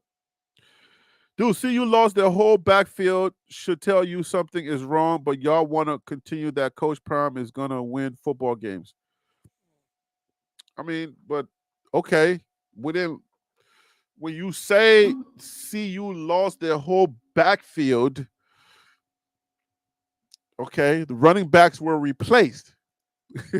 It's not like we lost running backs and we sat on our hands and went to bed and started crying. We didn't sit around crying. We replaced the running backs that we lost. And guess what? Other teams lost players too. Like some of them lost their starting quarterback. Straight up. So say, dude, y'all lost your starting quarterback. How you figure? All right? How you figure that y'all going to win when you lost your starting quarterback? You remember Florida State? Florida State lost their starting quarterback. They were 13-0. They lost their starting quarterback, and Georgia's gave them that whooping. So when you lose key pieces, yes, you can lose. But let's be fair on the analysis, right? Let's be fair on the analysis. We lost we lost some guys in the backfield, right? But those are the same guys that you analyzed and said they were no good because we were only 4-8. So if you really look at it, if it makes sense, then everybody was replaceable. Your argument can't go both. It got to go both ways, right? We were no good, remember? Remember, we were no good. So are you making the argument for the guys that were no good? Is that the argument that, okay, so if they were no good, do you feel more comfortable with us keeping them, or you feel more comfortable with us replacing them? So based on your argument, if we are using logic, all right, let's use male logic, men logic, okay? let's just use man logic. Now, girl logic, I don't know. I have to ask my wife, like, what is girl logic on this? Like, how would you girls, Stacy? How would you say it? I don't know if Stacy is a guy or a girl, but Stacy, if you're a girl, how would you say this? You're making an argument that we were no good last year, and then on the other hand, you're making another argument saying we lost players that were no good last year, so we're not going to win any games. Isn't that the same thing? Would it matter either way? Because we sucked, remember? Or is that making too much sense to me? Am I the only one that's making too much sense to? Or is there something that I'm missing? Help me figure this out. Help me out here. Because you can't be that bullish on the guys that we lost when you were saying we sucked and we weren't going to win any games at all. So which one do you want? What side of the argument do you want to argue on? Either we're no good and we're replacing those players, trying to bring in some more guys, some newer guys that will give us a better opportunity to win more games this year, because according to you, the 4-8 sucked. That was no good. So anybody that we replace is fair game. That's your argument. That's your man logic on your argument. Now, any ladies here, let me know, because you can't have it both ways. We can't suck and then keep the same guys to your satisfaction. It's making too much sense to me. Maybe it's not that simple. Maybe I'm missing something. Help me out here. Somebody help me out. Son of Yahweh said, Harry, I agree, Harry.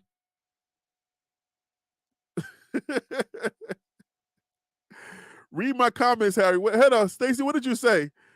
I read your other comment. Okay, hold on. Here it is. Is this it? Range beater too much. How much production that came out of the running backs room.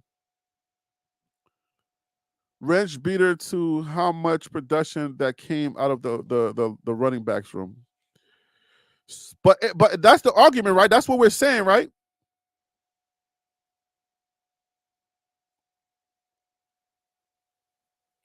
Harry, do you like that little football baby I'm watching grow right in front of my eyes? Huh? I don't know what you. What is that? What's up? I don't. They lost their entire running back room. Team falling apart. They lost their entire running backs room. The team falling apart. We didn't lose everybody. We still had, I think, number 2. Coach Prime says we're making Charlie Offerdo number 2. He's a scholarship player now. He's still there. So that would be an incorrect statement. Yo, IC said you're like that little football baby. Oh, come on, bruh. See, that's the thing. That's the same thing that people are doing in Colorado. Y'all don't want Coach Prime to grow. What you think I was going to not grow, bro? I told you I was 1 year old, man.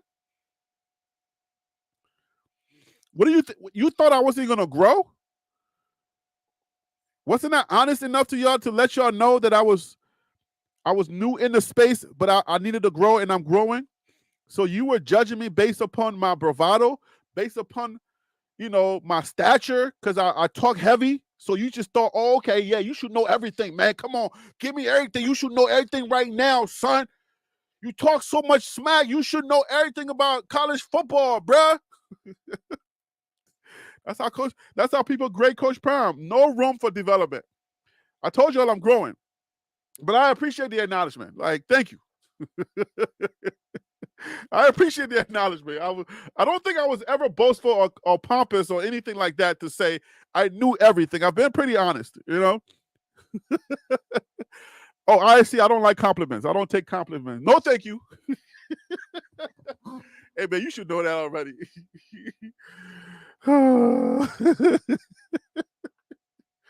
No, thank you. Because before it was out, I didn't know anything. So I didn't know anything can come this one also. So you got to take the good and the bad. If I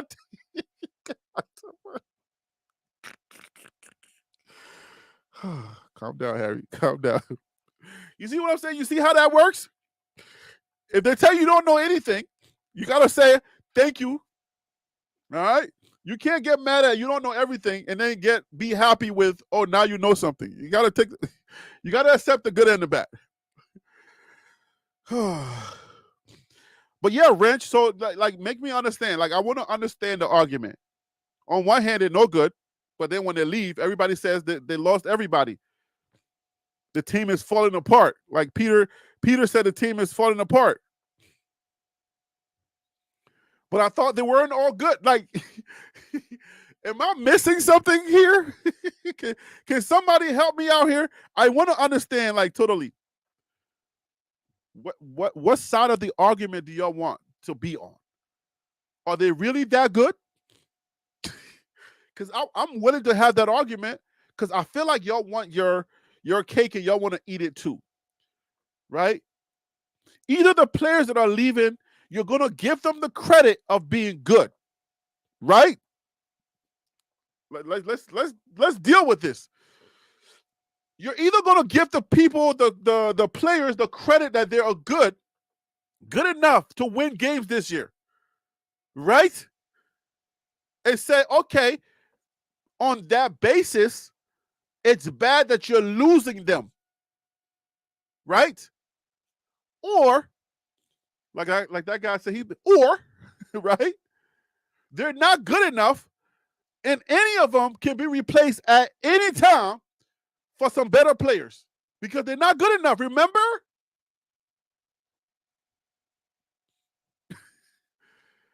that's the thing, guys. But even with my limited education, I can understand that point. Like, it ain't that hard to understand. Marie said it makes sense. Oh, see, this is me mansplaining, but Marie said it makes sense. This is my man logic. And my lady says it makes sense, so it should make sense to both sexes. If it makes sense to both sexes, then what are we talking about?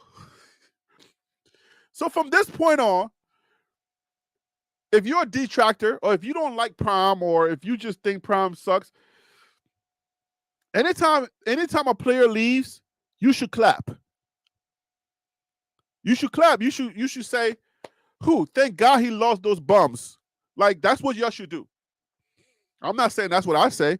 I'm saying that's what y'all should be saying, because this team is the worst team. Remember, we're the worst team in the Big 12. So anytime we lose a player off of that worst team, y'all should be clapping. At no point should y'all say, "Oh, the team is falling apart, you lost everybody," because that's not because you don't think anybody on that team is good. So based on your logic, then, based on that logic, y'all should be celebrating. Stacy's a woman too. We got two ladies that agree.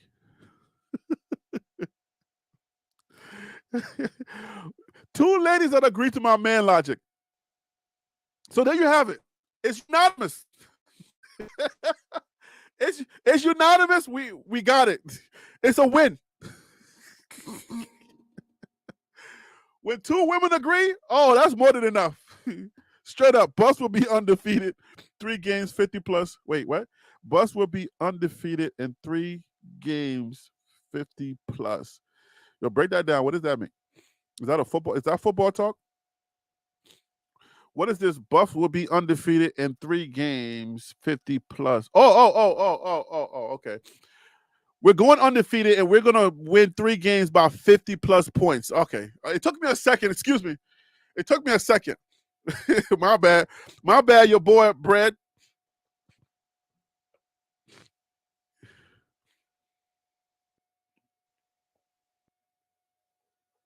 My bad. Well, I don't know about the stress. My stress test doesn't say 50. My stress test doesn't say undefeated. But I ain't gonna hold you. I would say they're capable of going undefeated. And the reason why they're capable of going undefeated is because of how the Big 12 is set up. The Big 12 is set up, and this is according to CBS, their college football analyst. He's an India guy. I forget his name. But according to him, the Big 12, anybody can win on any given Saturday.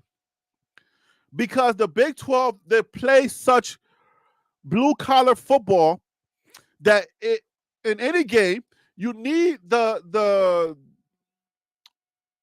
tides to kind of roll your way. So whether it comes down to a field goal, or whether it's going to come down to a bunch of one-score wins. So, and the way that the ball falls sometimes in the Big 12 is going to decide who wins. So that's why I'm saying it's possible. So I can have the argument, and you and I can have a powwow, your boy Brad.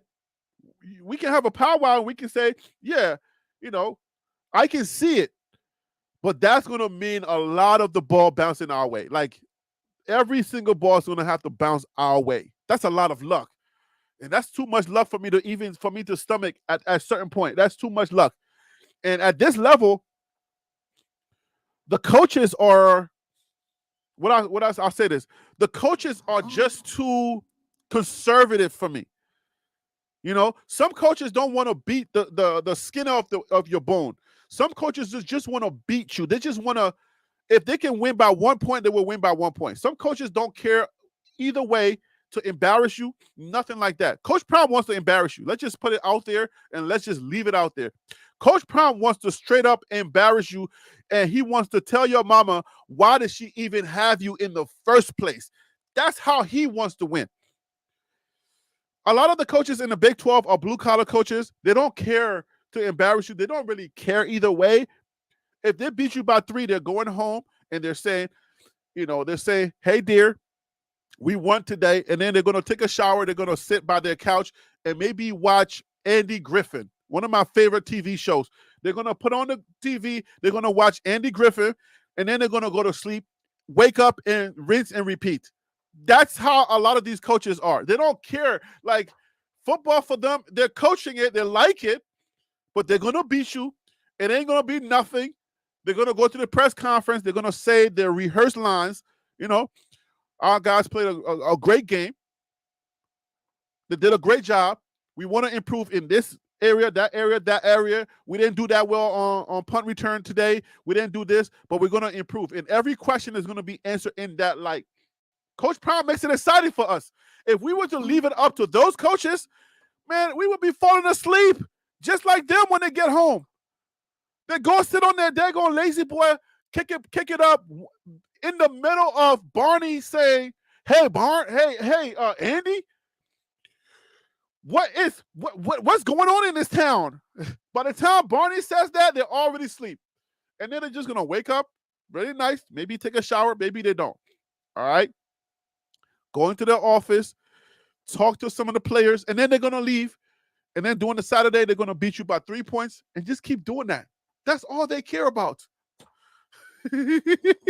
Coach Prime is not him. It's not that. Coach Prime beats you, he gonna let you know he beat you.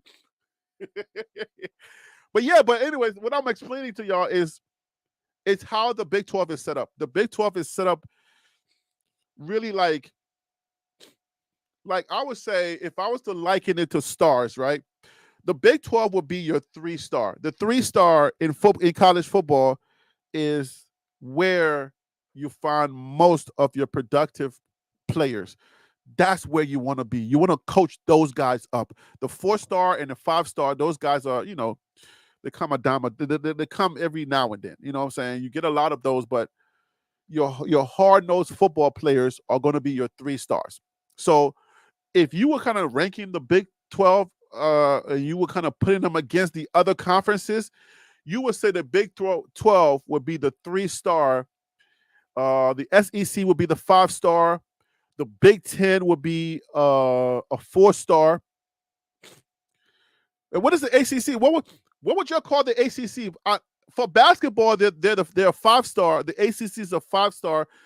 But for football, what is the ACC? I don't know what the ACC is for football. Are they a 5-star? They're not a 5-star. Would it be 3-star or 4-star? Y'all can let me know in the comments, because I don't know much about ACC football enough to say is the ACC big. Okay, so ACC is 3-star. All right, thank you, Wild Dog. All right, so the ACC, so the 3-star. So okay, so 4 to 5-star the ACC is. All right, Wild Dog, come on here and explain this to me. Come on. Hey, Wild Dog, what's going on with you, man?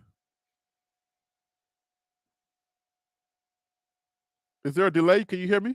Oh, your audio's not on. You got to unmute, I think. You got to unmute. Yeah.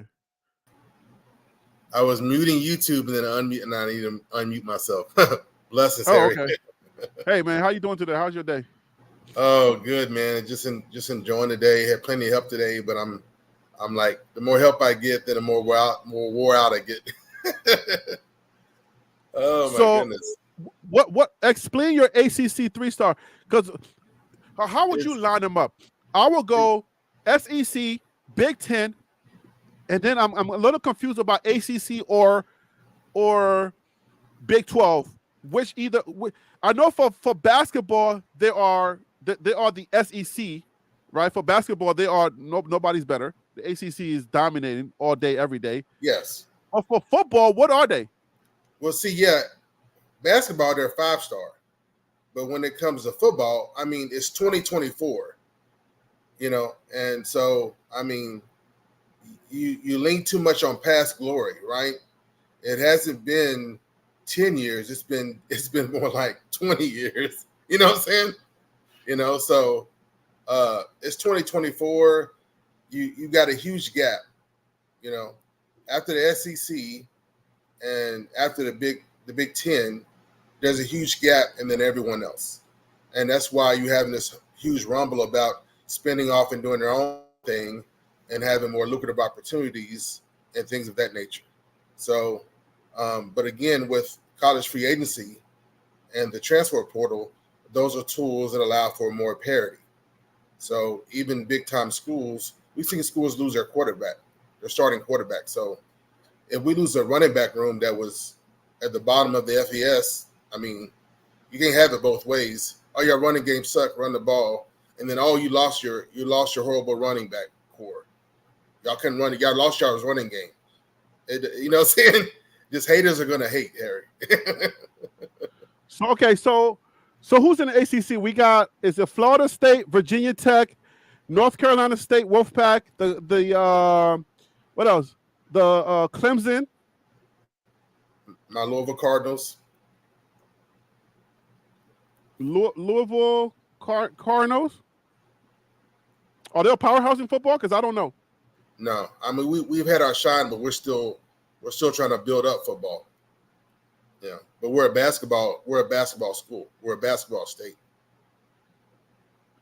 Okay, yeah, I know. No, so when it's so rank them for me. Rank them for me. Would you put Big 12 over ACC in football, or would you how would you have it?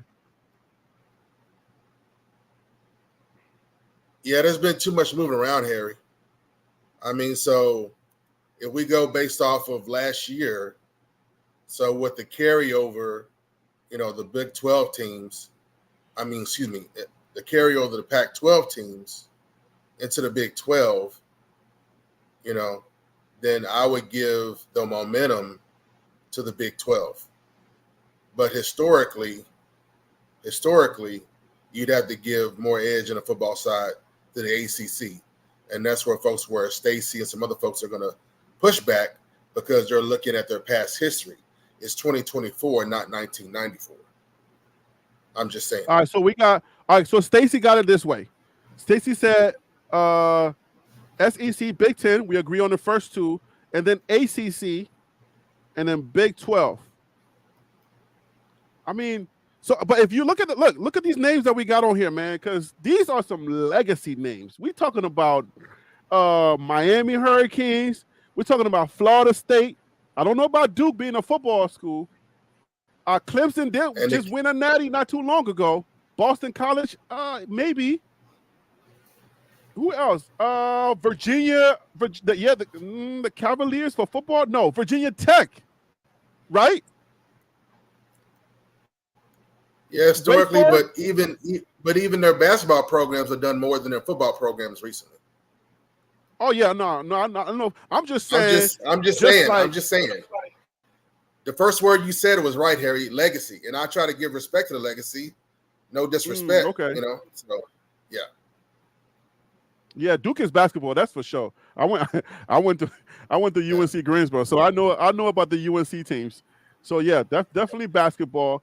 Clemson, we got to put them down. They've been investing into their football program, but again, it's it's a long haul. Yeah. Well, Carolina did just this past year, right? I would say they probably made more noise this past year, right? They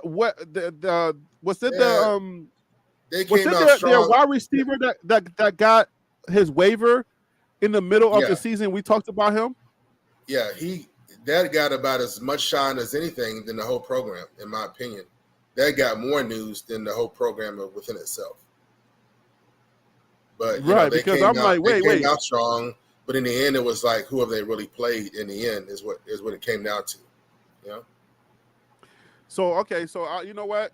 Just based on, And I then would say, Florida State won the ACC, but then they got a mud hole stomped into them. if you're going off a legacy, then don't you have to say the Big 12 then, right? Because the Big 12 just had what? Was it Tennessee? Who did it have? Oklahoma, and who just left? Texas, Texas and Texas? Oklahoma are gone. Yeah, Texas and Oklahoma. So if we're saying the most recent legacy teams, right? The most recent, then you have to kind of give them the nod, right? For the third spot in the Power Four. The ACC or the Big 12? Big 12. I'm saying Texas and Oklahoma, they were there last year. Right? So would you? I mean, you The talking question is, about blue blood teams. You talking about blue blood so programs. who would you put over? Who would you put over Texas and Oklahoma in the over the ACC? You know, so I mean, the only team that's made any noise out of the ACC has been Clemson. Wait, hold up. Stacy said Texas and Oklahoma were Big 10. I thought it just moved over. Yeah, Stacy's need to stop smoking that stuff. No, she's enjoying her holiday. No, hey, don't talk about my co-host. Texas and Oklahoma just left the Big 12. Yeah, they just left the Big 12. That's what I'm saying. They just left the Big 12. Right. So OSU. But that's my question. That's my question. So Oklahoma State University. So OSU lost the Big 12 championship to Texas. Okay. So the Big 12 champion is left, but the runner-up is still here, and they've been strong competitive. DC is smoking some hookah also. DC is smoking some. SEC is also pretty good in basketball and baseball. Like, bruh, stop. DC, whatever you just, listen. Maybe this year because I saw Alabama. I saw Alabama in basketball. But when was the SEC? What team did you hear from the SEC in basketball ever? They get flashes. Because they have the facilities and the money. But they not powerhouse stronghold basketball programs. No, just because they have money and they have facilities, and and every now and then they can afford to get a top tier basketball player because they have the money to drop a bag. And let's not go there with basketball. Kentucky. I'm not the one to go there with basketball. So yeah. I'm not the one either. I got it covered. I got basketball covered. So yeah. No, me too. Yeah, like if I decided to do basketball, let's say if there was a Coach Prime in basketball, if I switch there, I'll kill it, like straight up. Because my basketball knowledge is actually a lot more and a lot vast than football. I'm over here struggling with football. I'm trying my best with football, but but even Harry, even the season aside, it's like, I mean, I watched the bowl games, and the ACC was just on shaky ground. I mean, you know what I'm saying? Wait, you watched the bowl games, and you talking about? My impression is that the ACC even if you take what happened to Florida State out, they kind of mid average, and I think they kind of finished even average. You know what I'm saying? There was nothing to write home about with regard to ACC and their bowl games, But of course, each team and each conference has a little bit of different dynamics, But I was more excited about, watching the Big 12 teams play and what they were doing, and of course, Big 10 and SEC. But that's my opinion.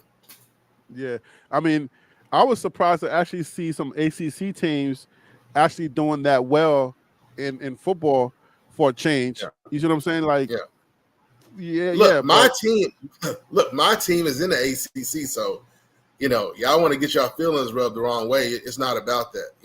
It's about my opinion and trying to looking at the data. And I mean my Louisville Cardinals are in the ACC, and they had no business losing to Florida State in the ACC championship. But it is what it is. You got a basketball school, competing for the ACC football championship. Let that sink in for a moment. Look, hey, Wild Dog, I ain't gonna hold you, but listen to this. I didn't even. Were y'all always ACC, or y'all came from a different conference? Oh no, we moved around. We've been Conference USA. We moved around a bit. Yeah, because I'm like, where the heck did Louisville Cardinals come from? ACC, like, bro, I know ACC. I know ACC. I don't remember y'all. It's like, okay, Carolina, I know. Duke, I know. But where did Louisville come from? Hey, we moved around a bit. We got to do what we got to do, Harry. When you 45 minutes from Lexington, University of Kentucky, you gotta try to make your way. Nobody wants to respect you, because as soon as you say Kentucky, they think Wildcats. They don't think Cardinals. So you gotta make your way and get your cred and get your dollars as best you can. So us finding our way to the ACC has a lot to do with us bringing our other sports, including football programs, up. Bringing our other programs up, not just basketball. But you're in Texas. Why do you like what? Because I drove to Kentucky. So what do you like about the Cardinals? What? Hey, easy, Harry. I don't mess with you being Liberian. I don't mess with you being Liberian. No, I'm asking you a question. I want to know what's your relationship with Louisville? And I'm answering in my way. I'm from Louisville, born and raised, baby. Oh, okay. I bleed red. I run red. Louisville Cardinals every day. Okay. So you was born. Look over here. I got Cardinal glasses. I got on a Cardinal hat. I got on a Cardinal hat. What side is that? I got a Cardinal hat. I got a Cardinal toboggan. I got a Cardinal flag. I got a Cardinal blanket. My people keep me set. What else I got? Cardinals. I got Louisville Cardinals all over here. All right. Okay. So you see me wear this, right? You see I'm gonna have to give y'all the ACC imposter tag for now. Y'all are ACC so you imposters. See this hat? You see me wear this hat regular because we're talking college sports. So I'm talking college sports. I wear my Louisville Cardinals national champions hat. Yeah. Y'all ACC imposters. Don't stop playing with me. I make it a point when I'm talking any kind of college sports to have my mode. I got my clean shirt and my crisp, clean Louisville Cardinals national championship hat. Hey, listen. College sports. Duke, I know. Clemson, I know. Florida State, I know. But Louisville, y'all imposters. I don't know where y'all came from. Y'all.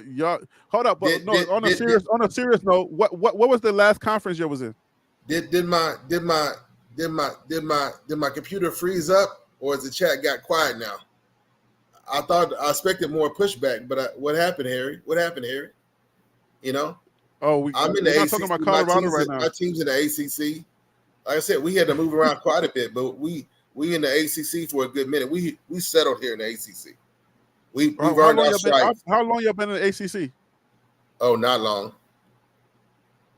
Because I don't know why I don't know Louisville. Are y'all good at basketball? The last Louisville game I made it to, we were in Conference USA. When Louisville played TCU, I made it to the basketball game. Are you good at basketball? Yes,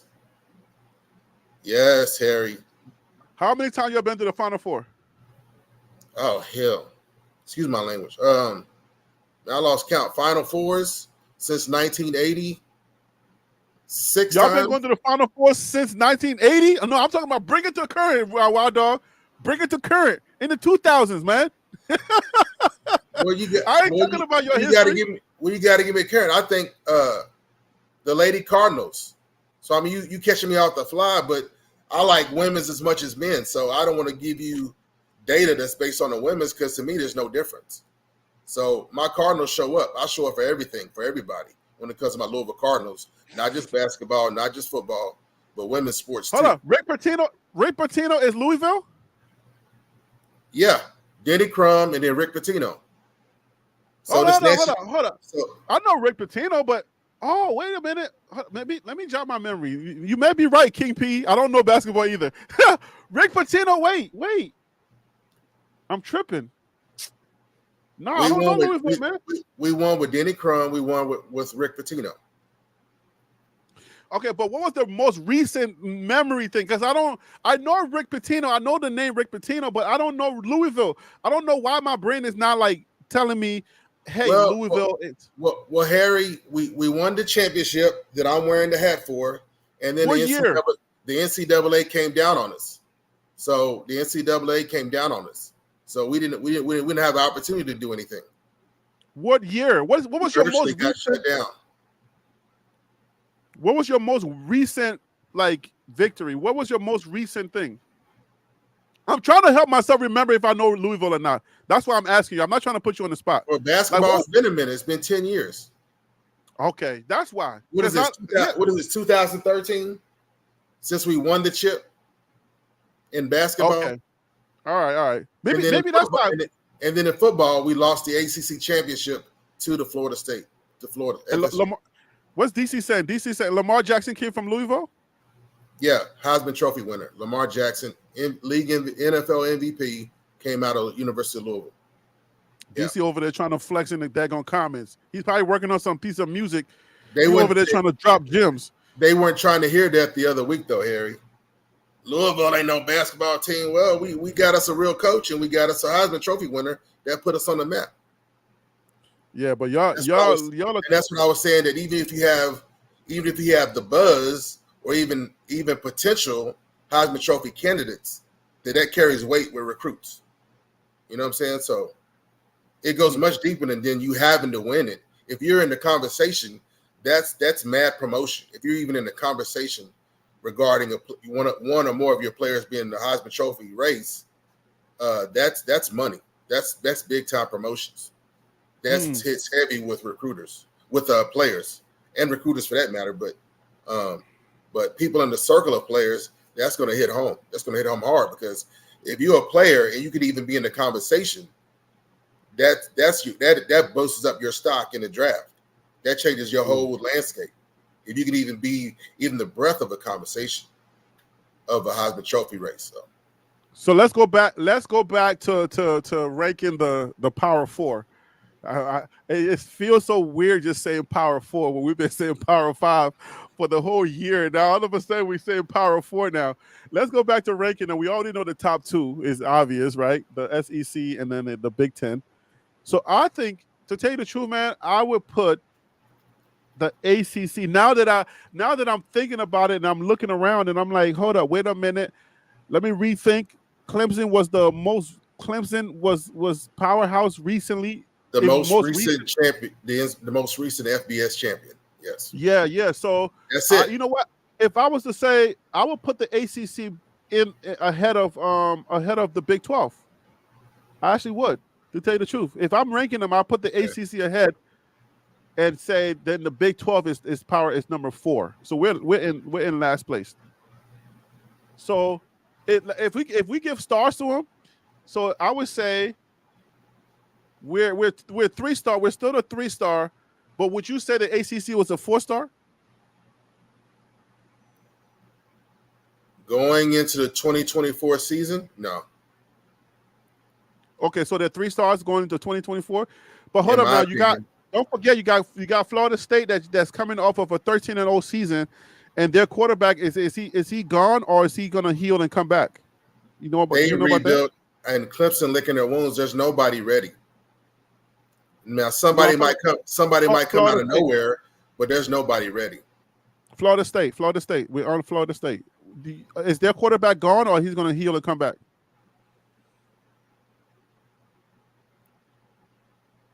See, I thought he was gone. That's why they got torched, because he was gone. He didn't even play in the bowl game.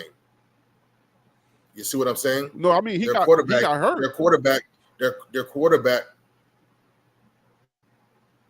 I'm thinking about a different team. I thought they had so many players, including the QB, sit out in anticipation of the draft. Oh no! Florida State. Remember, this is a big story. Florida State, their quarterback got hurt, and then when they got hurt, the committee voted them. The committee voted against them because they It was an said injury. solely that, Okay. Okay. they based their decision solely on the fact that their quarterback got hurt, so they didn't feel like the team Was the was going to be able to competition? It changes the whole dynamic. right. Yeah. Exactly. So a lot of the players So actually sat 13-0 out. is not 13-0 if you're not bringing a 13-0 team into the bowl, into the playoff. So Well, I mean, but I know Georgia kind of gave them a beating, but a lot of their players sat out from protesting. yeah. So Well, they had a you lot didn't of you players like you covered it, Harry. They have a lot of um, players, going into the draft every year, so or going into the combine and going into the draft every year, making themselves eligible every year, and it's commonplace for players to not risk, a bad look or even an potential injury for a bowl game, and I'm about to give myself a contract, so it's commonplace. And again, my opinion is that Florida State or is that Florida? Or is that the state of Florida? I want to give credit where credit's due.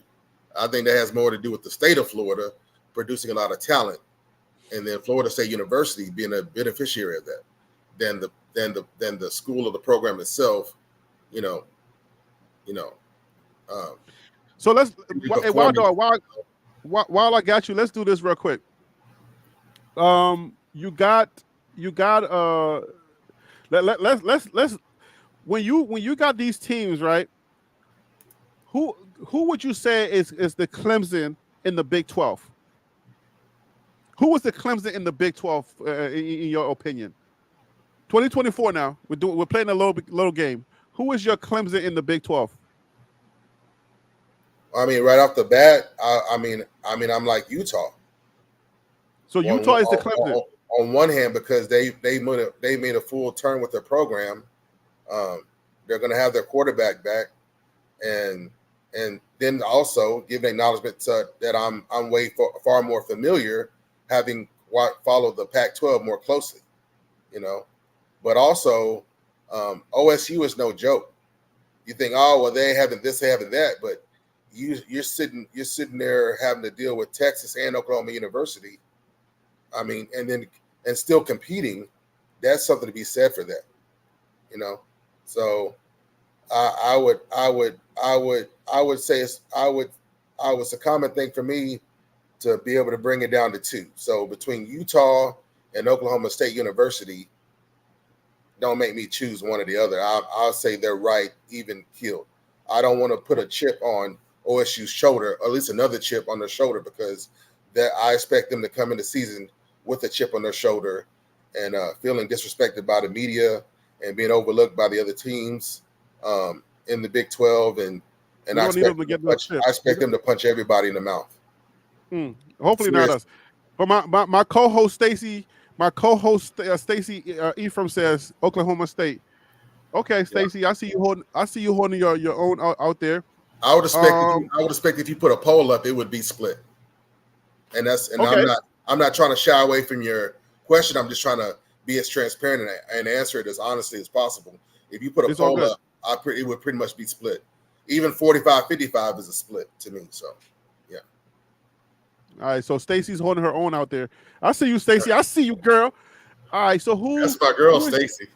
So who's your Florida State? Who's your Florida State Seminoles in the Big 12? Keep in mind, we're going to give them the respect of their 13-0. We're going to give them that. Forget about the quarterback situation. We know he got injured. He may not be there anymore. I don't know. I got to do the research. But who is your Florida State Seminoles in the Big 12 in our conference? Or let's start the question with this. Do you think we can beat a Florida State? Colorado, that being said, Colorado, can Colorado beat Florida State? Colorado in Folsom Field could beat Florida State. It's possible. DC says nope. Yeah, it's possible. Okay, so who is your Florida State?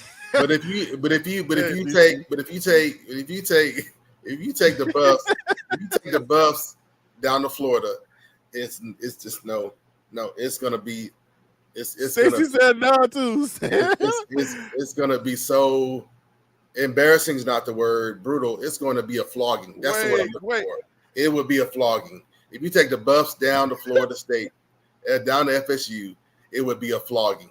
Just take us out the back. Just take the players and the staff and the fans out the back and just give us a good flogging and let us go home, and just call it a game. Yeah. I got 2 yeses, son of Yahweh, and my girl Marie says yes. Yeah. But my co-host Stacey says nah.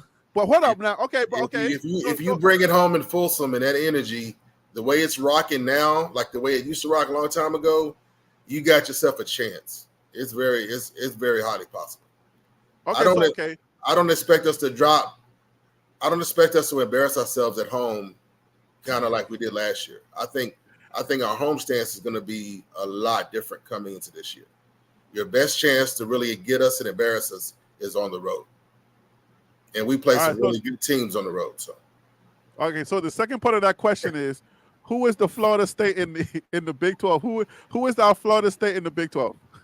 Okay, my first. Then I'll do the same thing. Then I'm looking at Arizona and Kansas State. Hold on. Then that changes the makeup of the answer. Then Arizona didn't give us a bloodbath, Stacey. You see what I'm saying? Arizona barely beat us. So if Florida State Seminoles are our Arizona, we had a chance to beat Arizona. They only beat us by 3 points by a field goal. Remember, Mata had the opportunity to kick that field goal. He missed it. We make that field goal. The game keeps going. We have an opportunity to beat Arizona. So how can it be a bloodbath for Florida State? Is it what are the elements? They got better players or what? Oh no! And then I can just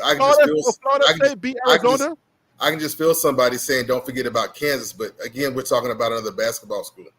Let's not do that. Right. We're not talking about basketball. The ACC is your SEC for basketball. That's for sure. Yeah, we're talking about built solid, year in, year out, competing, winning seasons, being able to compete, and even a lot of times ruining other better team seasons. Arizona has been able or in a position to ruin other teams' rankings or moves for the playoffs. And Kansas State, you forget about them, and they're notorious about punching better teams in the mouth and ruining their seasons, ruining their rankings. So Gerald D said, no way the ACC is better conference than the Big 12. Is that answer based on a legacy? Because we're talking about Texas and OSU. So, I mean, Oklahoma. I think that's a legacy answer. Because if you look at, I mean, are you trying to keep it within the last 10 years or what? Right. I'm trying to bring it within 5 years, or maybe bring it closer. If we're bringing it closer, bring it within 5 years. Good. Remember, 5 years. That's 2009. That's 2019, and then you have the COVID year right next to that. So, okay. So we got to go 10 years. Yeah, I say at least 10 because programs have a different flow or dynamic. You can be up riding high for 3 years. You can kind of fall off a little bit, 3 years, and then go through a cycle. It's normal for teams to go through a cycle. What year did Clemson win the title? Because Clemson just won the title not too long ago. I remember them winning that title. I wasn't even in football yet. But more than that, they've been competitive and in upper bowl games. And even when it's like, oh, Clemson doesn't do anything, they've helped to ruin some team seasons. So it depends on how you want to look at it. You can have a 7-8 win season, but then knock off a couple of really good teams, and you made your season, even though they're going off to doing bigger things, but they ran across you and you punched them in the mouth. That shows the strength of your program and coaching, even though you're having an off year. So I mean, I'm just saying. So the data's there, but sometimes it can be misleading because you could lose against somebody you're supposed to beat, and you can beat somebody you have no business beating, and that's where being a little bit more familiar, or Clemson being in the spotlight, and then more of us following them, we get more familiar. So So Clemson won in 2018, right before COVID, right? That's what Stacy said. 2018. Yeah. So if Clemson won in 2018, then has anybody from the Big 12 won it like recently?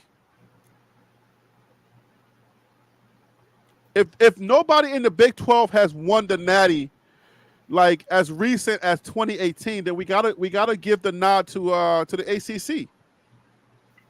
Isn't that a better way to judge this? To say, hey, one program, huh? One program. But if you look at the conference as a whole, you have far more competitive teams that have been in the Big 12 than in the ACC. We can't have it both ways. We can't have it both ways here. We can't say the ACC it's a basketball conference, and then try to say because of one good football program that their whole conference is now a solid football conference. All right, so let's find. You don't think Boston College is a solid football program? Oh, their legacy, but that's built on Doug Flutie. They were nowhere to be found until that Doug Flutie Hail Mary. All right, but I see Clemson, I see Florida State, I see Miami Hurricanes, and that's about it. So if you're talking last 10 years, even Texas has come out of obscurity and highly competing to win the Big 12 and then go into the playoffs. So I mean, and then Oklahoma, then it's like Oklahoma traded places with Texas. What's the quarterback that came out of Virginia Tech? Texas and OU are gone from the Big 12, but yeah. What's the quarterback that came out of Virginia Tech? I remember his name, but I can't call it right now. Oh man. Don't have me lying to you. I can see him. I can see him play, but yeah, I know. Call up his name like that. I can't. Yeah, I know his name. I'm really good with the ACC because I went to UNC Greensboro, so it's like the ACC, the basketball and everything. But it's the familiarity. See, so then Louisville's out of the ACC, so I'm a little bit more familiar. Yeah, y'all imposters. You don't say Louisville when you talk about ACC. I'm trying not to be biased for Louisville or the ACC. It is what it is. I'm trying to be logical about this thing. You know what I mean? Wait, Michael Vick. It's not. Is it Michael Vick I'm thinking about? No, Vick. Is it Vick? Was it Vick out of Tech? But then that we talking about 20 years ago. Who was after Vic? I think it's the guy after Vic, the younger guy. Talking about somebody recently.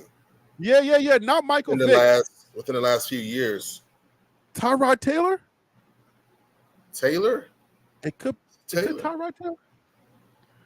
Yo, who am I thinking about? This is a quarterback from Virginia Tech.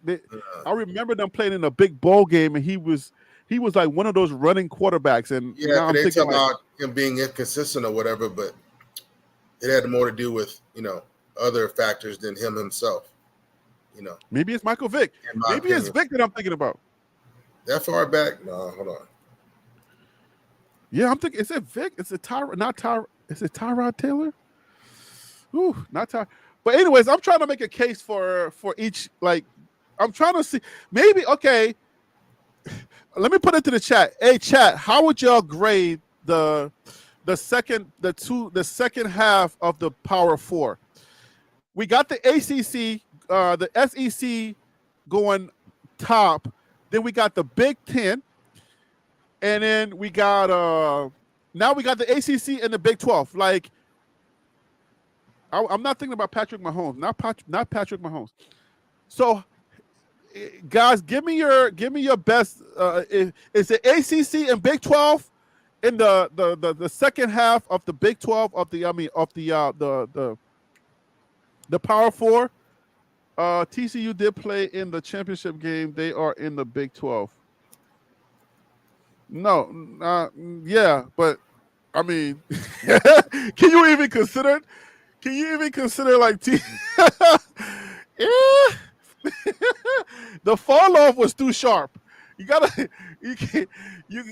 be able to say, okay, we I don't know why I'm laughing, but the fall off was way too sharp. They were imposters. You gotta, Hey, in sports, you gotta use the imposter sticker on them. I gotta use but the hey, imposter Harry, sticker. but hey, Harry, you were saying how Coach Prime has supporters everywhere, dog. I mean, you're peeking behind the curtain and surprised to see what people are wearing underneath their costume. So I mean, you know what I'm saying? So I mean, Coach Prime fans come from everywhere, and like I said, I've been following the Buffs since 1989 and been following them and a fan of the program since 1989. But I was born into being a Louisville Cardinal. That's hardcore, straight up. But then that doesn't waver for me appreciating other programs and other coaches, other programs, other players. Because the sport, I'm a fan of the sport first. That's just how I'm doing. Yeah. Hey, Stacy, we went back to the original question. I'm throwing a question back to the chat now so I can get more people to vote.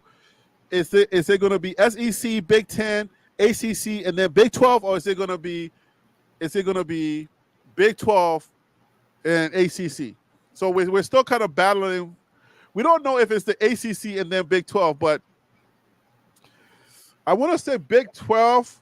But it's hard for you to say when you got teams like Florida State going 13-0 last season, and then you got the Miami Hurricanes, and the rest is like up.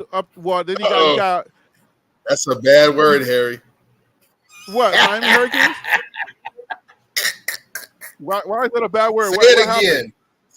Somebody gonna show you some love. Say it again. you might get a few subs if you say that. If you say Miami Hurricanes 3 times, it might give you 300 more subs. Who knows? Why is it their fan base? Are they like Colorado fan base? Yeah. Miami fans are like Colorado fan base. They're like Cotage. Yeah. They're like football purgatory cousins. Oh, okay. In my opinion, don't you? Oh, okay. So, I mean, but maybe that's. I think that statement could be a legacy thing. But how they do last year? I don't know how they did last year. But I know. Don't ask that question. Okay. No, just stay. I'll tell you my with bias. The legacy. Just stay with the legacy. You're doing all right. Yeah. But that's what don't even scratch. Look, Harry, don't even sniff it. Just go with the legacy with the Miami Hurricanes. Say it 3 times. That's what my bias stands at. My bias comes from not necessarily. It's like I do. Like recently, what I've been doing with basketball, because I don't really have a lot of time. I'm watching the playoffs and then the finals. Right. That's what I've been doing with basketball recently. But it's been like that with football, where either I'll catch a bowl game or. Because I was a religious watcher of ESPN, I knew about the big teams and the legacy teams that just kept, they kept their names in front of you. Anytime you go to the NFL, anytime the Super Bowl comes, you're gonna hear the U. You know what I'm saying? Like those are the things that I'm trying to. My brain says the U, so I know about the U. That's where my bias is coming from. So whenever I see the U, hey, that's why I'm just encouraging you to roll with it, brother. I'm just encouraging you to roll with it. That's all I'm doing. Yours is coming from you being ingrained in it. Yours is. Oh, okay. Hold on, Stacey. What did you say? What's your list, Stacey? All right, let me see. What you say, Stacey? What's Stacey talking about? Let me see what Stacey's talking about. Okay, so she says so her list is the Big 10, the SEC, Big 10, ACC, Big 12 in that order. Okay. We'll see. Because everything's changed so much. So I mean, Yeah, I'm not talking about Virginia Tech this year. No. I'm talking about legacy Virginia Tech. I'm talking about the stuff that's from Flock. I'm talking about the stuff that we talk about, like either hearing it on ESPN, doing bowl season when I'm watching ESPN. I used to watch ESPN like I watched CNN. It was on repeat. So I pretty much recognize Yeah. the teams, and just based on that, I know the U, I know Florida State, I know Clemson. Clemson, the most recent Clemson, not Clemson like not Clemson the football Clemson. Like I know Clemson now as football. But Boston College is more for basketball, not football. Georgia Tech, they were kind of like Georgia Tech is basketball. North Carolina, obviously basketball. NC State basketball. Pittsburgh, nothing. I mean, I don't know what they're good for. I have no idea. Pitt's going to be more Syracuse, football. Yeah. yeah, Yeah. but they don't win nothing. So it's like they don't really. But still, like, they're, I mean, it's like saying Purdue doesn't win anything. You know what I'm saying? So, but the Boilermakers well, are, I mean, you know. they keep hiring the right guys. I'll just put it that way. They keep hiring the right coaches.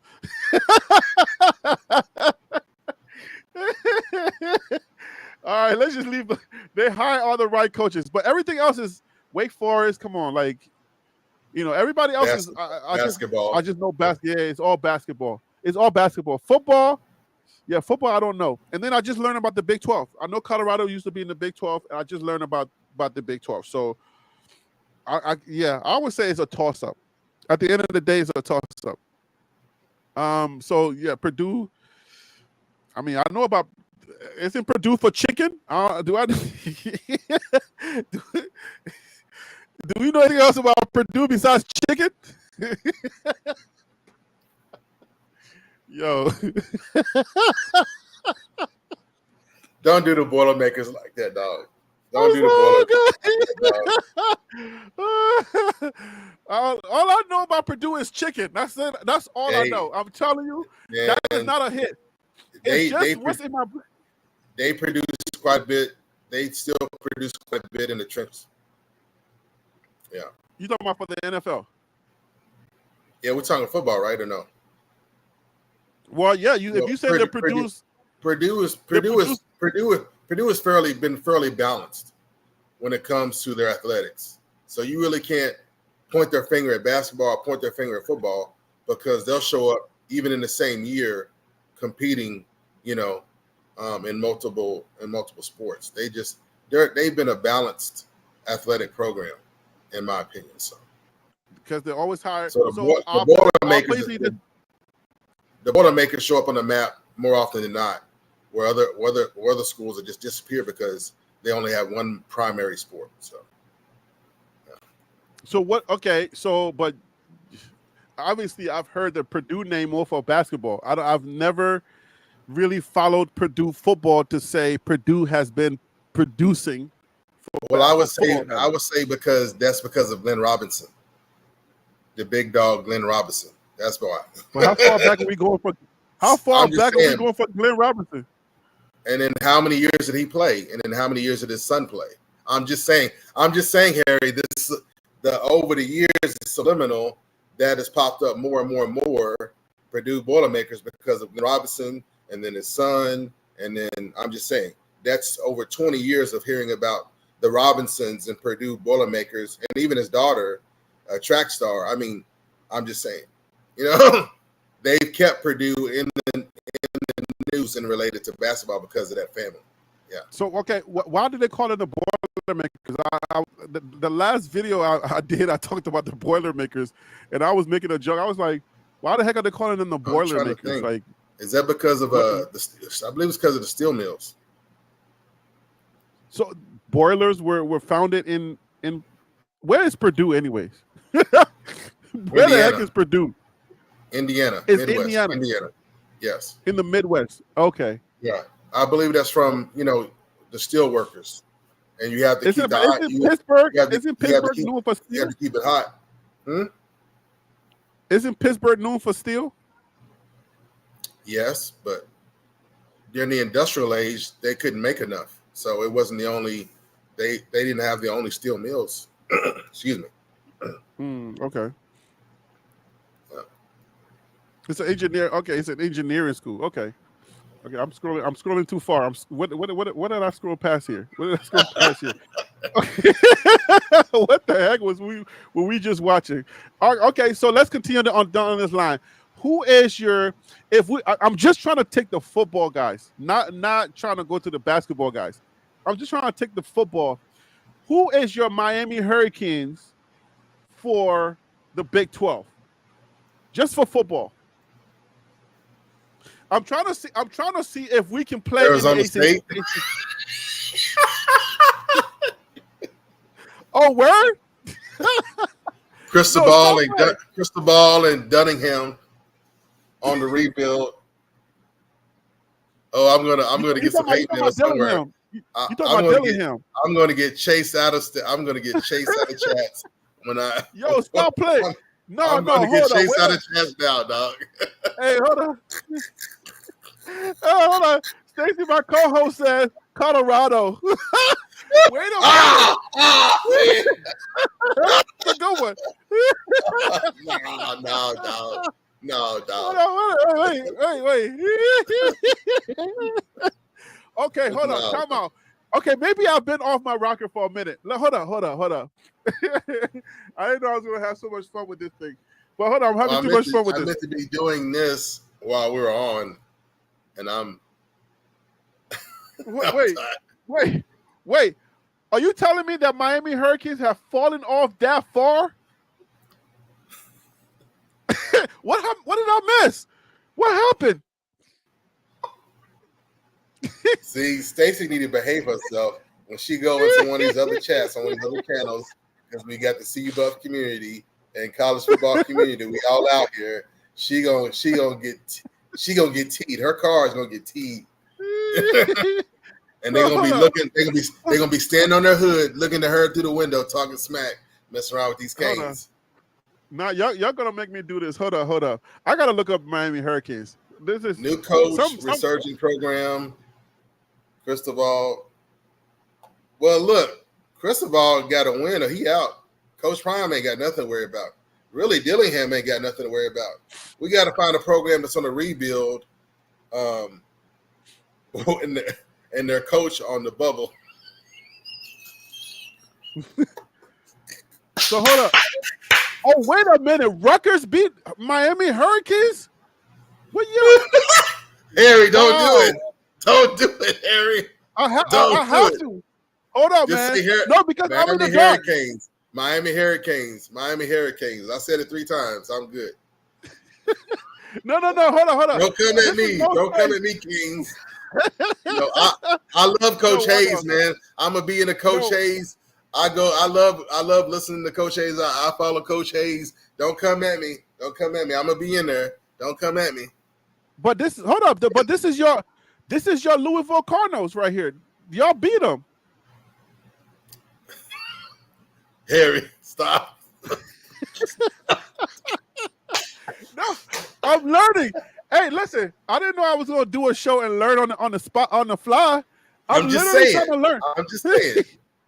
And you got a basketball school competing for the ACC championship. I'm just saying. Wait a minute. When did Rutgers start beating Miami? What year is this? Is 2023. What? Harry, you're going to get lost down there. Harry, dog. No. I'm not tripping. I don't have enough rope to pull you out from down there, dog. I don't. Okay, so why don't help me out? Are you saying this because of the Miami Hurricane fans, or what are you doing? Why are you saying this? I want to know what's happening because I'm of the fans. And a lot of them are here too. Oh, I'm not afraid of Miami folks. I mean, New York, bro. No, I'm just saying. I'm like, why stick your finger in a bullet wound? It's time to, I'm learning on the fly here. I'm trying to figure this out. I remember when you see the Super Bowl, Wild Girl. DC get this. The Miami Hurricanes got a tourniquet on. They in trauma mode. Okay. For 20 years. They're in trauma. No way. They're in trauma, and not just they in trauma, dog. Yo, it's been that long for 20 years. Look, Harry, and the whole time they've been dropping bags on coaches, they've been dropping bags on players, and got nothing to show for it.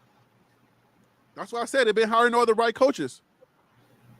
Yeah, they've been pouring it out there, but had gotten nothing in return. What they call it, ROI, return on investment, is Yeah, negative. ROI. It's it's you you and you in Florida. How you in Florida? Hold on, but this is a highlight right here. The beat Clemson, right? Look at here. Last year, October 21st. They beat Clemson by 8 points. You see that game, Harry? Huh? I feel like clicking on the highlights, but I'm gonna lose. I'm A gonna win lose my is a $2 win. I'm gonna stop. Harry, you trying to get me to crawl down the hole with you? I'm gonna stop. A win is a win. I ain't afraid Coach of nobody. Hayes, I appreciate you, Coach Hayes. Much love, Coach Hayes. Hey, Canes fans. So Coach Hayes is keep sipping on that cane juice. Coach Hayes is watching.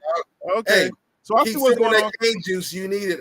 Hey, Coach, I'll have Coach a sip with you. All right. Coach, y'all gonna need some cane juice jugs. Okay, y'all gonna need a whole truckload. Wow. Well, wait a minute. What is this? Hold up. Okay, so Florida State beat them by 7 points. Nah, man, like for real, like. Okay. That was a mercy. All right, so never mind. Let me be quiet. No, I didn't know that Miami because I only remember this because of the whole Super Bowl thing, Man, I got friends here in Dallas I got to deal with that went to the U, so I gotta behave myself. Salute. Salute, Mr. Smith. Salute, Mr. Irving. Salute. Yo. Wow, for it to be this bad. So you're saying that daggone Miami for the Big 12 is Colorado. Wow. No, I said ASU. So I'm not even going there. That's Kenny Dillingham. That's Dillingham's team. Dillingham, yes. Crystal ball to Dillingham, yes. Yeah, that's Dillingham. And yeah, man. So wow. Yo, this is like learning on the spot. You know, a lot of the BWBs, like you go through this to kind of learn the different conferences. There's only 4 now. So Crystal ball has great potential as a head coach, but if and when is he going to deliver? Well, Coach Palmer is a great potential nothing too. Nothing about the Canes with a straight face. How long he been at Miami? Man, I'm not going to go. I'm not going. We can go visit Coach Hayes for that. I'm stay out of that. I'm stay out of that. It's not. Hey, come on, man. How long he been there, man? Hey, it ain't about that. He may not. It's possible he may not make it to the first game of the season. It's possible. Wait, what? That's what, dude. It's bad, dog. It's rough over there. It's rough down there. But that's where Cam Ward went, right? At least Texas A&M waited to let Jimbo Fisher go after the season. Oh yeah, did he go after the season? Oh yeah, it was after the season. Yeah. Wow.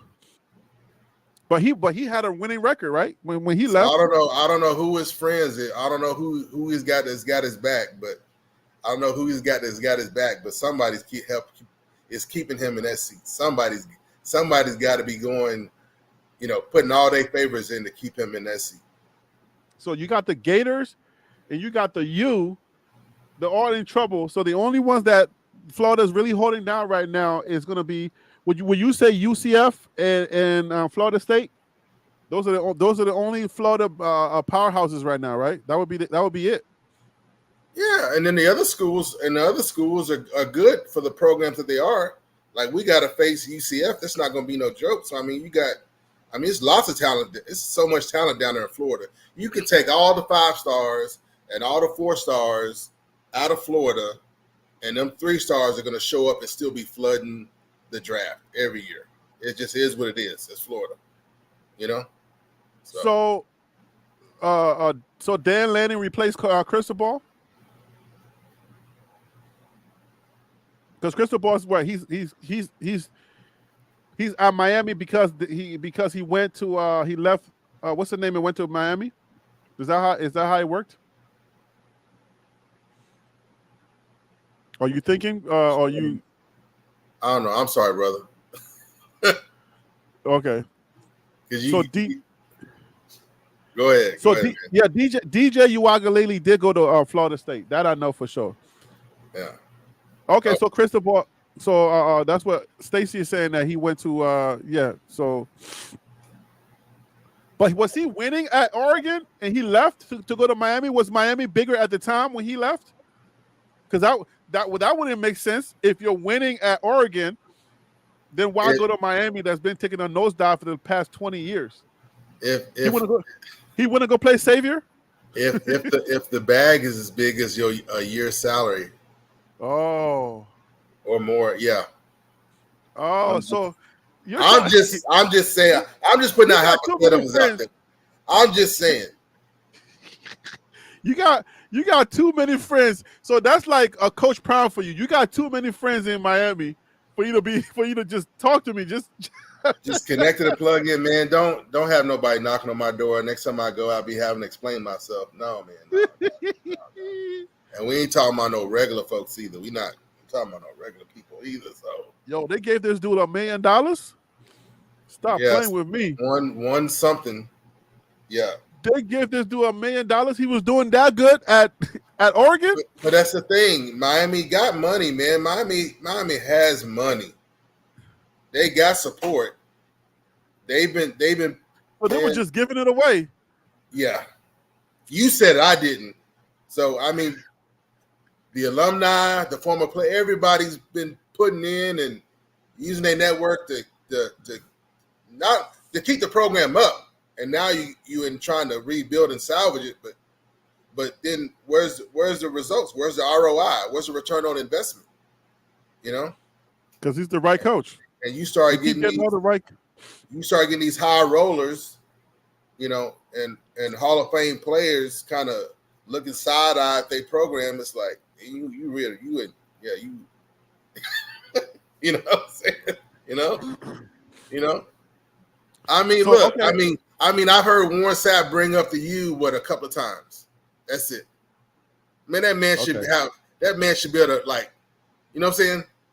Roll that out much stronger, better in his independent interviews. That's what I'm just saying. Like I'm just I'm saying. telling you, Even I know the about. former players and alumni don't even want to go there. It's not just they don't even Wow. want to go there, dog. You know what I'm saying? Man, You know, I didn't know it was that bad.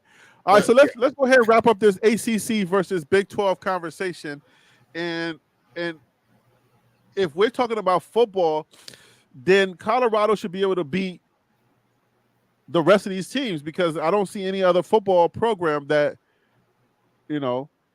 that's here. Do you? Do you see anything? You see any team that Colorado can't handle in the ACC other than the one that we discussed? Was it Clemson or Florida State? look, Harry B. Look, the Pac-12 was brutal last year. Colorado and these other teams moving from the Pac-12, they're moving from brutal competition. We're Washington was in the championship. So Mm-hmm. where was the ACC? You want to talk about recent history? Where was the ACC? So I mean, yeah, no, yeah, and then Well, I mean, the most solid program in recent history in that conference is on the rebuild. They might make a turn here in the next couple of years, but they're on the rebuild. That's Clemson. So we're talking about Florida State. Okay, so Florida, so so then Florida that, that State. that's my rebuttal. You got Utah, Arizona, Colorado, so forth coming out of the Pac-12, right? Which was rolling at towards around its peak last year. It is what it is now, but then that's why you got this influx. So, these Pac-12 teams coming into the Big 12, we're not diluting the conference. Texas is gone and OU's gone. That softened it up. But then you bring in the Utahs, the Arizonas. You bring in, these Pac-12 teams that beat up on each other last year, and we had a team in the championship. I'm just saying. So that's my rebuttal. Well, anyway, so I would say at the end of the day, I mean, you make a great you make a good argument. So I would say the Big 12. If we were to revisit that whole question, then if you look at it, I guess it could be. It's a toss up, man. It's a toss up. Just because you got Clemson and then you got Florida, See, these Florida, if these you Florida take their folks, quarterback, if you give them their quarterback back, they're 13-0, my guy. Like they're supposed to be in the championship. Like but if they keep their quarterback, they're in the championship. Harry, they struggled against my Cardinals. I don't want to hear it. I don't. But The I thought you record, said your Cardinals were good. The record is what the record is. Yeah, we've shown some good things and we got our coach back, but again, that's trying to put the program back on the map. You know, I felt like we had no business losing to FSU, but again, we're a basketball school. I'm just keeping it real. I'm in the ACC with my Cardinals, but I'm just saying, dog. Hey, Wild Dog, guess what? I'm just saying, dog. Look right here. I got statistics. They going off a legacy. They're going off a legacy. I got statistics, schedule, roster, tickets, and I'm saying, well, what's their record? I could have just clicked one of these links. Right? So splitting up the Pac-12 is really bringing parity to everything. Let me say that. That was going to be like my last statement, my closing statement. But even with everything going on, and you break up the Pac-12 and split them up, that's going to shake everything up. They're going to find out. They don't want to give credit to the Pac-12, whether this or that. Not much, inner competition, but everybody to find out. I mean, but do you really think that either the Big 12, the Big 10, or the SEC not going to be in the championship again this year? Sorry. Do you think that the Big 12 or the Big 10 or the SEC teams are not, one of those teams are not going to be in the championship game again? Oh yeah, I'm hopeful. Let me say I'm fairly confident that they're gonna have to share the spotlight this year already. Share with who? With the ACC or with the Big 12? I'm gonna say the Big 12. Word? Yeah. But you got 6-6, so I know that. I feel like whoever comes out of the Big 12 has in this playoff system, this new playoff system, can survive and make it to the show. Remember, the whole program is gone. It's not no 4 team. It's 12 team playoff, right, Harry? Let me count it. 1, 2. Yeah. Like the count 11, 12. They count. It's 12. Count them 12. And it's not just no putting on a good show for two games. No, you got a whole real playoff that you got to see yourself through. Yeah, parity has arrived. Yeah, so I'm capping. Who do you have? So I'm capping because people aren't taking into effect all the changes. They thinking it's still the old way, ain't nothing changed, it's still going to be the same, right? Yeah, it's a 12-team playoff. Wake up, it's a 12-team playoff. Who do you have coming out of the Big 12 to go challenge this year? Man, I know you're not saying you're Colorado because you got a 6-6. The same conversation we said. Who you said between Utah and OSU? You really bullish on those guys, aren't you? I mean, just the programs, year in and year out, and they like really like they have something to prove. You know what I mean? They honestly, truly like they have something to prove. Now, are they really taking advantage of the new landscape as much as I feel they should? No, but it's likely because they don't have to. They're still got so much of the recruits and the recruits staying home and building up, and that's dangerous. So there could be some good blending of carryover there. So hold up. Here's a question. Maybe this is out of my not knowing, right? My naivety. now I don't know when they made this graphic, but Oregon and Michigan are now Big 12, Big 10, right? Because Oregon just moved over to the Big 10, right? Yeah, so I was talking about splitting up the Big 12 is going to shake things up, or has But already shaken things up. are we could you have multiple teams in the playoffs within the same from the same conference? Yeah, it's all going to play out based on your rankings, Harry. Huh? It's all going to play out based on your rankings. So, But it's 12 teams. If you have a team, if a team gonna wins their conference, they get in, right? Automatically. so they're going to honor that. So they're going to honor that, right? The conference champions. But how do I put it? They're going to honor that, but that might necessarily end up being your ranking in the end. Just because you are a conference champion, you could end up being the 12th. Theoretically, you could end up being the 12th team to make the playoffs.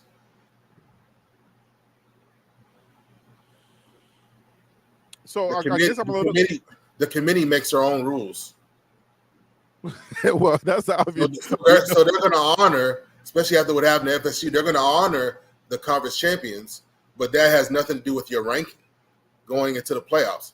A conference champion could theoretically be the 12th spot.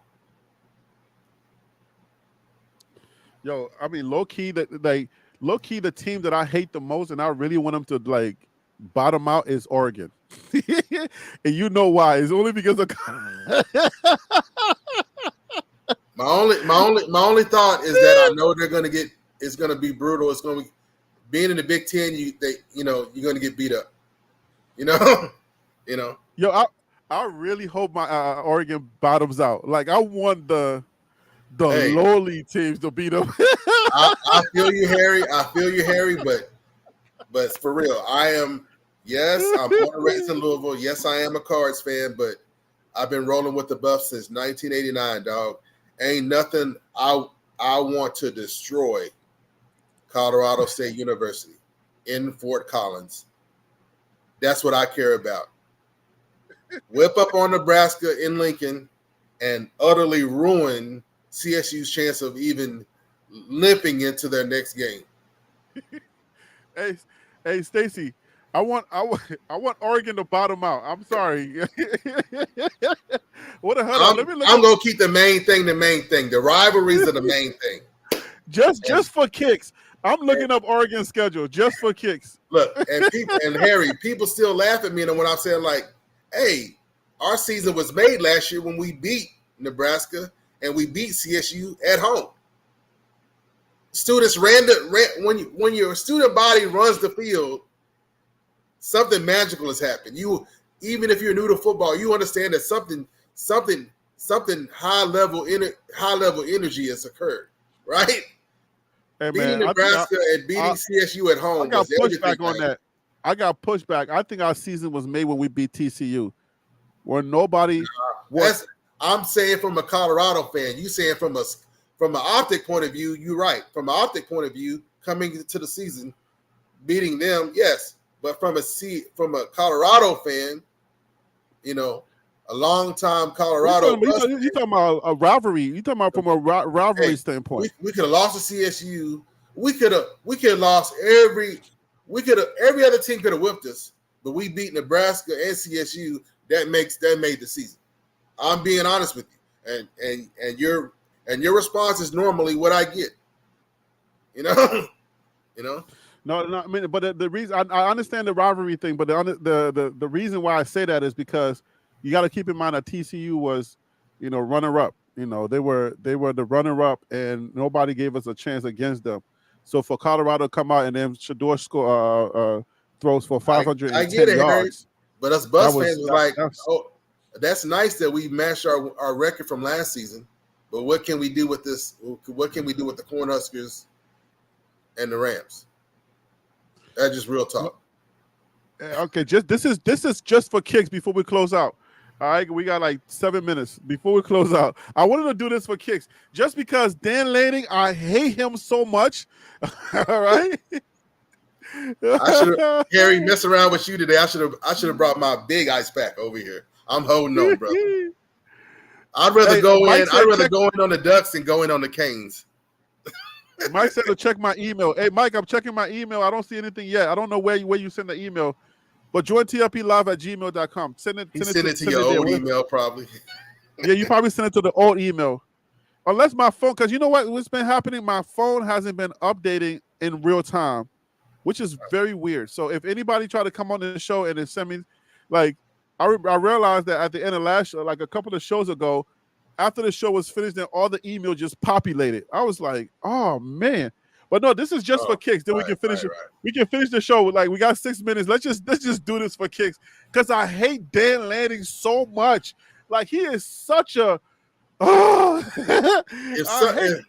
if any coach needs to be humbled, it's him, not Coach Prime. Coach Prime is humble, right? He's a humble, down to earth human being. Him and Coach Prime are the same guys, okay? Coach Prime is we're not gonna say he's more he's Coach Prime is more humble than him. Both of them are the same guys, okay? They're just as competitive. I like that aspect of him, okay? He's a respectable guy. No. Coach Prime is flamboyant. This guy's a prick. There's a difference. Let's argue that point in a second. Give me a second. I don't know. I don't know. I don't think so. I think they can go. They can spar each other. He does his in a little quirky little way. You know, Coach Prime is just out there. Okay, but anyways, look, they're playing Idaho.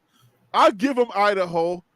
Boise State, I'll give them this. Now, well, wait, hold up, Harry. Okay.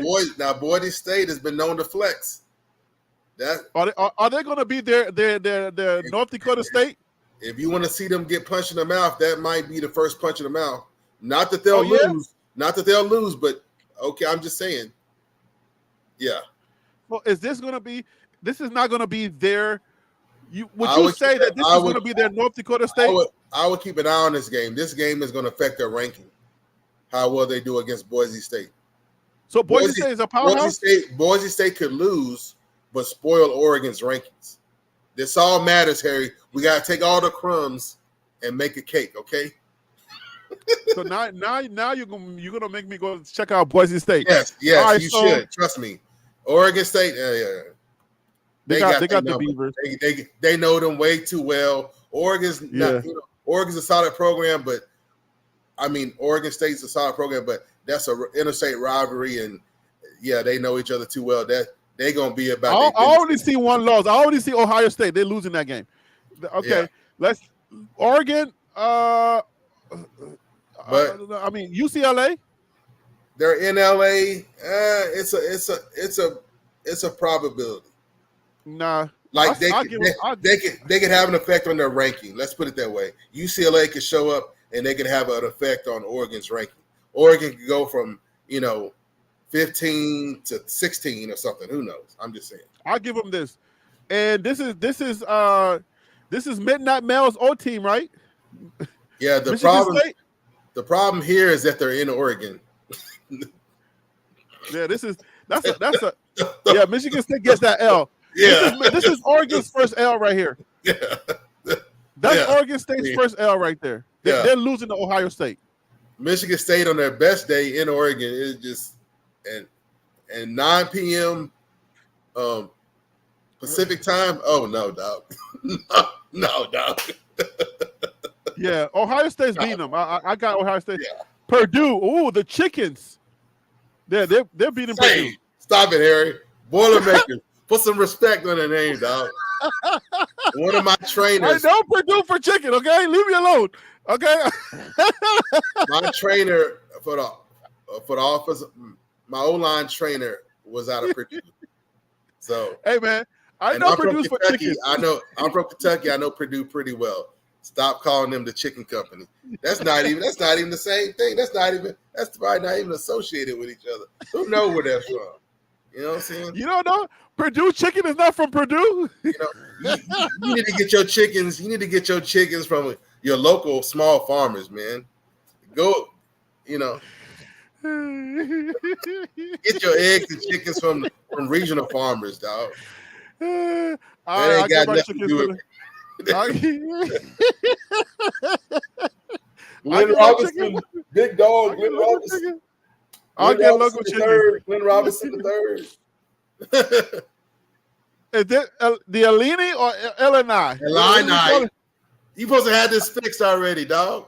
I thought you What is fixed it? What is this. it? You What's it playing called? too much, Harry. You playing, Harry. You playing. Wait, man. I'm new. I'm No, still you gonna use my playing. new card. You did. Dude, I got Illini? a photographic memory, and you did this in a video. You supposed to have I had this did. lose because they Is say it they're gonna lose, man. Just say they're gonna stop playing with them. is it Illini? Is Don't- it Illini or Illini? Illini. Don't play with your food, Illini? Harry. Don't play with your food, Harry. No, wait. No, I don't know for sure. It's Illini, you said? Illini, yeah. Oh, I like Illini better. Anyways, okay. That sounds a little better. No. Okay. No, it doesn't. That's just They're catching the L, right? That's horrible. Are they catching the Michigan the L? No, Michigan's at home. Michigan gonna take this. You think Michigan take this? It's gonna be their second loss. That's their second loss. So they're already out of the playoffs. Michigan's at home. So they're already out of the playoffs. No, not necessarily. They lose to Ohio State. Ain't nothing wrong with that. They can lose to Ohio State and not lose a ranking. They can lose to Michigan and not lose a ranking. Because they're that good. But if we're looking at schedule, if we're talking about DC, why did you come on, dog? Harry over here playing with his food, playing with his cat food. Oh man, I'm glad you're having fun on my. You can have fun on my name tonight. Hey, thank you for making me laugh. I'm gonna take a nap right after this, dog. Hey, we're having some fun. It's not just Colorado tonight. I just like talking college football now. Look at this. I know. Out of this show, we're just talking college football. You know how we do around here. If you ain't got a sense of humor, this ain't the club for you, man. It's a club atmosphere. We got barbershop talk. We talk serious. We talk data. But then if you ain't got a sense of humor, man, you gonna find just go. You go timeout, face the corner, timeout for a minute. You tell them, Waldo. Hey, we'll have. Listen, Monday Night Football tonight. We're just having college football talk. So they're gonna beat Maryland. Okay, my Maryland Terrapins, they're gonna beat us. That's it. We lost this game. Wisconsin, no, I don't even know if they have a football team. Maybe they're gonna play their tennis team. I don't know. Wisconsin lost, and then Washington beat them last year, right? That can affect. They took that L to Washington last year, right? Man, it's the last game of the year in Oregon. Man, no. No, they lose. They're losing 3 games. I'm giving them 3 L's. The last game of the Oregon season. 3 L's. The last game of the season at home, trying to hold on to a ranking on the bubble to stay in. Depending on where the ranking is. I'm giving them 3 L's, bro. No, I'm not. Can't do that. Last game at home, trying to make a push for the playoffs. Okay, let's talk about that real quick. Okay, we're over time, but let's talk about that real quick. What was the element? What made them win last year? Was it because of Michael Penix? That's what I'm about to go into, babe. That's what I'm about to go into, dog. The player. It's not the program. It's like, where's the player leadership right now in Washington? Okay, so you would say because of Michael Penix. Yeah, and I can't think of the other cat's name, but yeah, your core player leadership is gone, man. You know, but it is the last game of the season, and like I said, just because I don't like him, I'm not giving him this game. Harry, that's what I'm trying to tell you. It's not always about wins and losses. Washington could definitely have an impact on their ranking. You know, Washington could lose the game and move Oregon from the 12th spot to the 13th spot, or from the 8th to number 9, which could affect how everything plays out. You know what I mean? Well, you think this schedule is strong enough to where these guys can lose 3 games and still be ranked? Or even if they don't lose, it's how you win, Harry, and how you lose in college football. I know all these guys keep preaching about, the win and the W. No, it's college football. And Florida State proved it. It's how you win and how you lose. It's how you win and how you lose, right? So No, it's no. not But just hold on, it's not DC. Did it's DC not just just say that yes? it's not just that they get the W, but there's going to be teams. There's going to be teams that can have a greater impact on them. You know what I'm saying? By punching them in the mouth. That's what I'm trying to say to you. So Wait a minute. What? But Waldo, answer my question. You think? All right. You think that that Oregon can still make this list and be what's 9-3? No way. oh yeah, Oregon, yes. 10-2, yes. 9-3, yes. How? What do you mean how? It's a 12 team playoff, and it's Oregon. Off of this schedule? What makes this schedule strong? It But doesn't. It again, doesn't Harry, go by strength. I'm Okay. trying to say to you that given everything the way we want it, Oregon could be on the bubble. That's what I'm saying to you. Even if they win out, how they win and then how they lose certain games, we could be watching Oregon sweat it out on the bubble. You feel me? So hold on. What did Stacey just say? Oregon.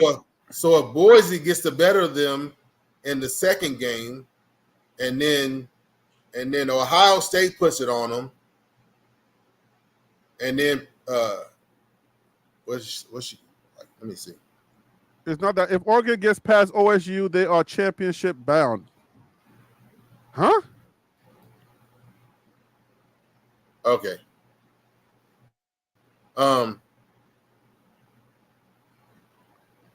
What? So that means that they're but again, if they beat Oregon State, then they're going to beat Ohio State. But Harry, the committee no fool. The committee rates and looks at rivalry games different. The Oregon team that shows up against Oregon State is not necessarily going to be the same team that shows up anywhere else in their schedule. Rivalries are rivalries, and they're respected for a reason. And you can lose to a rivalry team and still not be moved in your ranking because it's a rivalry. You know what I'm saying? You know, so do you want to rethink this? Because you said they're going to beat Oregon State. Yeah, they know them too well. They know them too well. So I even though even though Oregon State's at home, I mean, I got them beating Oregon. But again, it's how. If it's a you know a game-winning drive or a field goal, that's embarrassing, even for a rivalry. But it'll be no here or there. I would say this is neutral. Win or lose, this is going to be more neutral than any other game. Nah, man. I don't believe they're going to get in if they're 9-3. There's no way you get in with a 9-3 record. No way. What are you looking at, Harry? What are you thinking about? I'm thinking about other teams that may be stronger. What kind of teams you think going to be filling out this 12 team playoff? I mean, I'm looking at a whole bunch of undefeateds. Not a whole bunch of undefeateds. So you think the Big Ten is going to beat each other up? I mean, what are you looking at? Yeah, SEC beat each other up. Big Ten beat each other up. I mean, last year you got the Pac-12 was just taking each other out. And then you're bringing in these influx of Pac-12 teams. Man, you're not going. Ain't going undefeated. Yeah, I mean, you may be right. I think I can concede to that. Out of the SEC, you're not going undefeated. Out of the Big Ten, you're not going undefeated. You should have left the Pac-12 together then, if you wanted to do that. So are you saying that the years of teams going undefeated are over because of the realignment? It's coming there. It's coming there. Okay. This year, it's a possibility, but it's slamming up. And then after this year, forget about it. But parity is walking up the walk. Is walking up the walk to the front door and is knocking.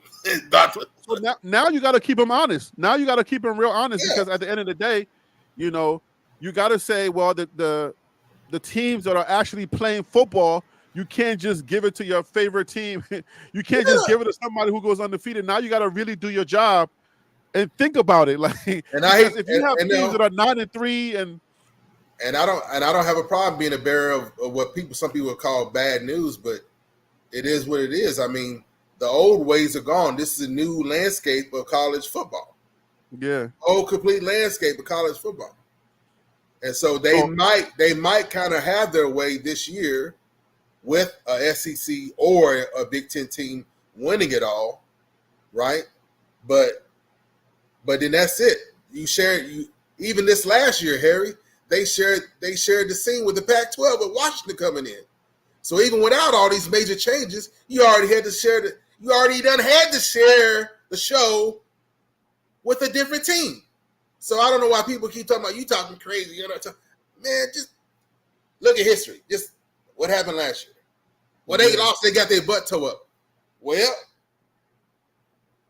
only one of the SEC or one of the Big Ten is going to make it. They're going to share the spotlight from now on.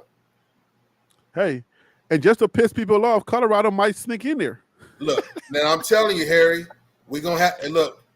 Sneak that one in there. In 2025, I'm predicting we're going to have a Cinderella team.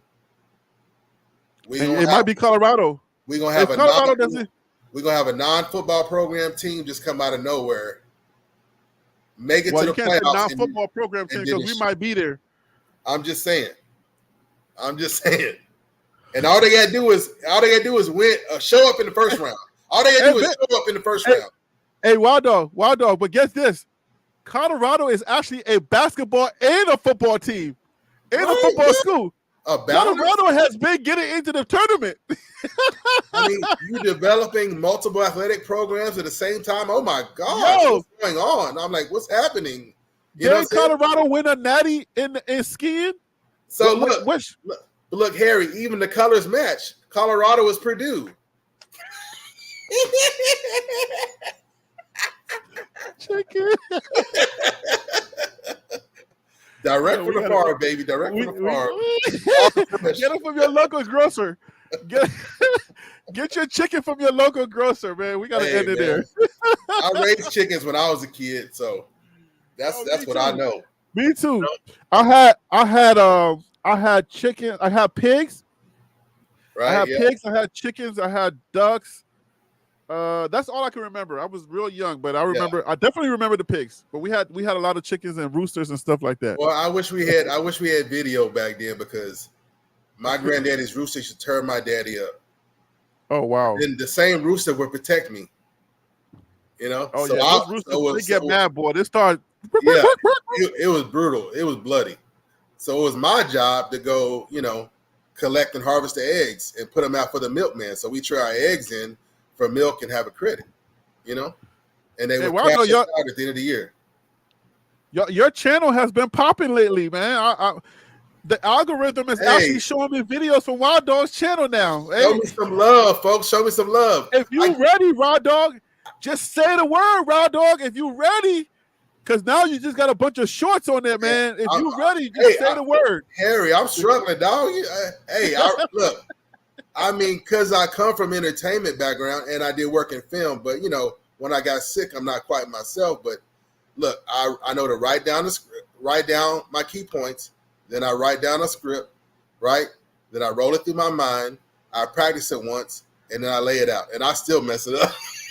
60 seconds, 60 seconds, dog. You know what I'm saying? Barbershop talk flows better for me. You know what I'm saying? Oh yeah, I can't do the script. I can't do it.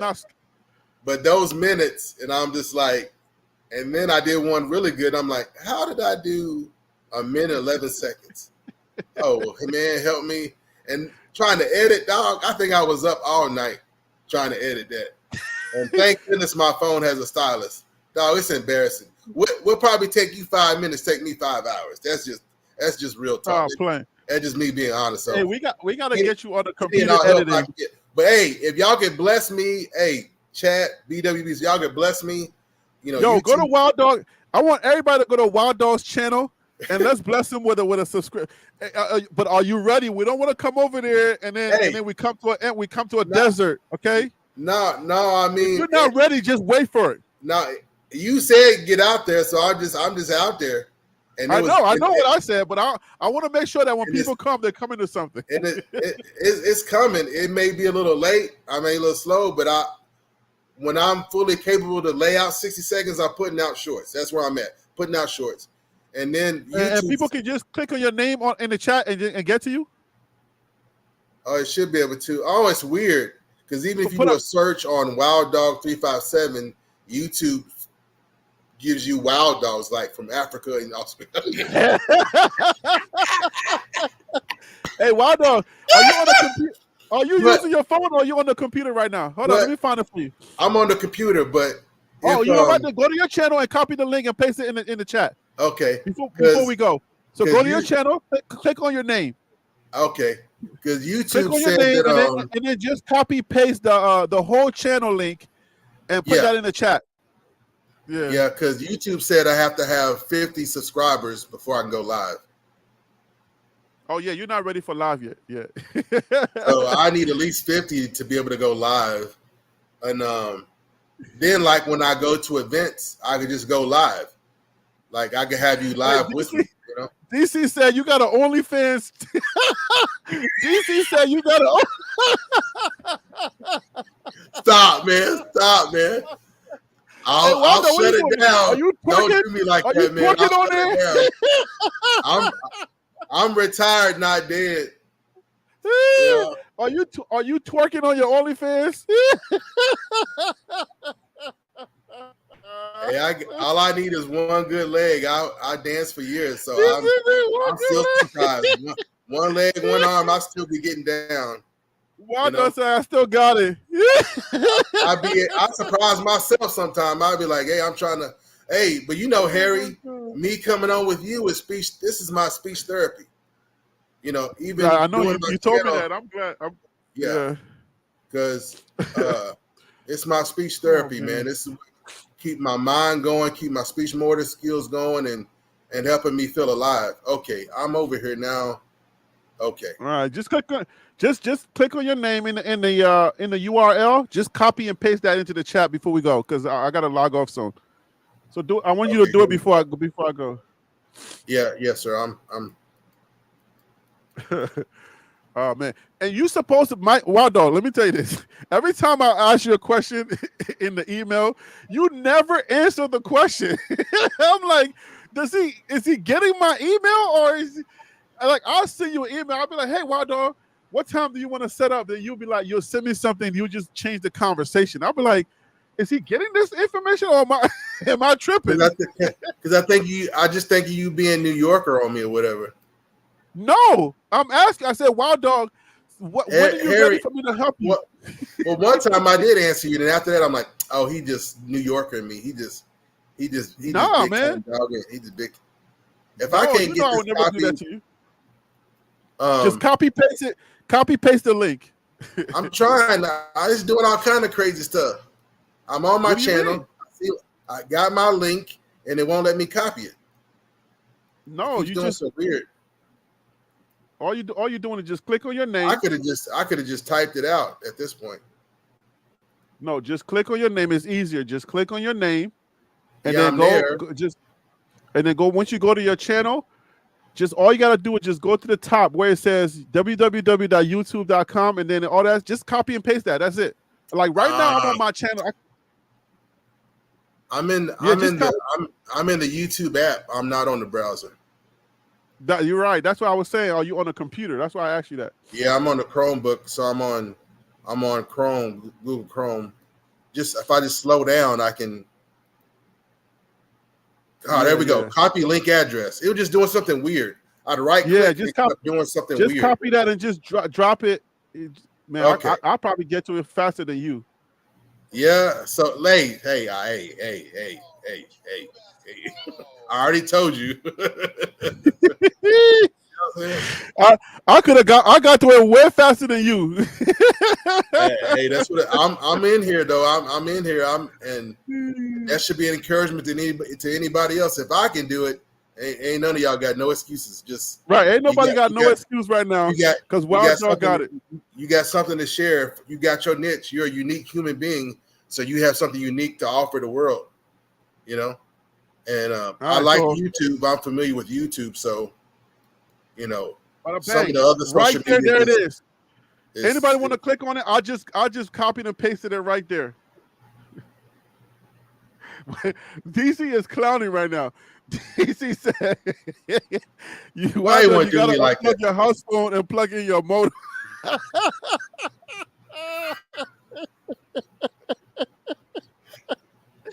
Oh That's messed up, dog. That's yeah, messed up, dog. that's messed up, yo.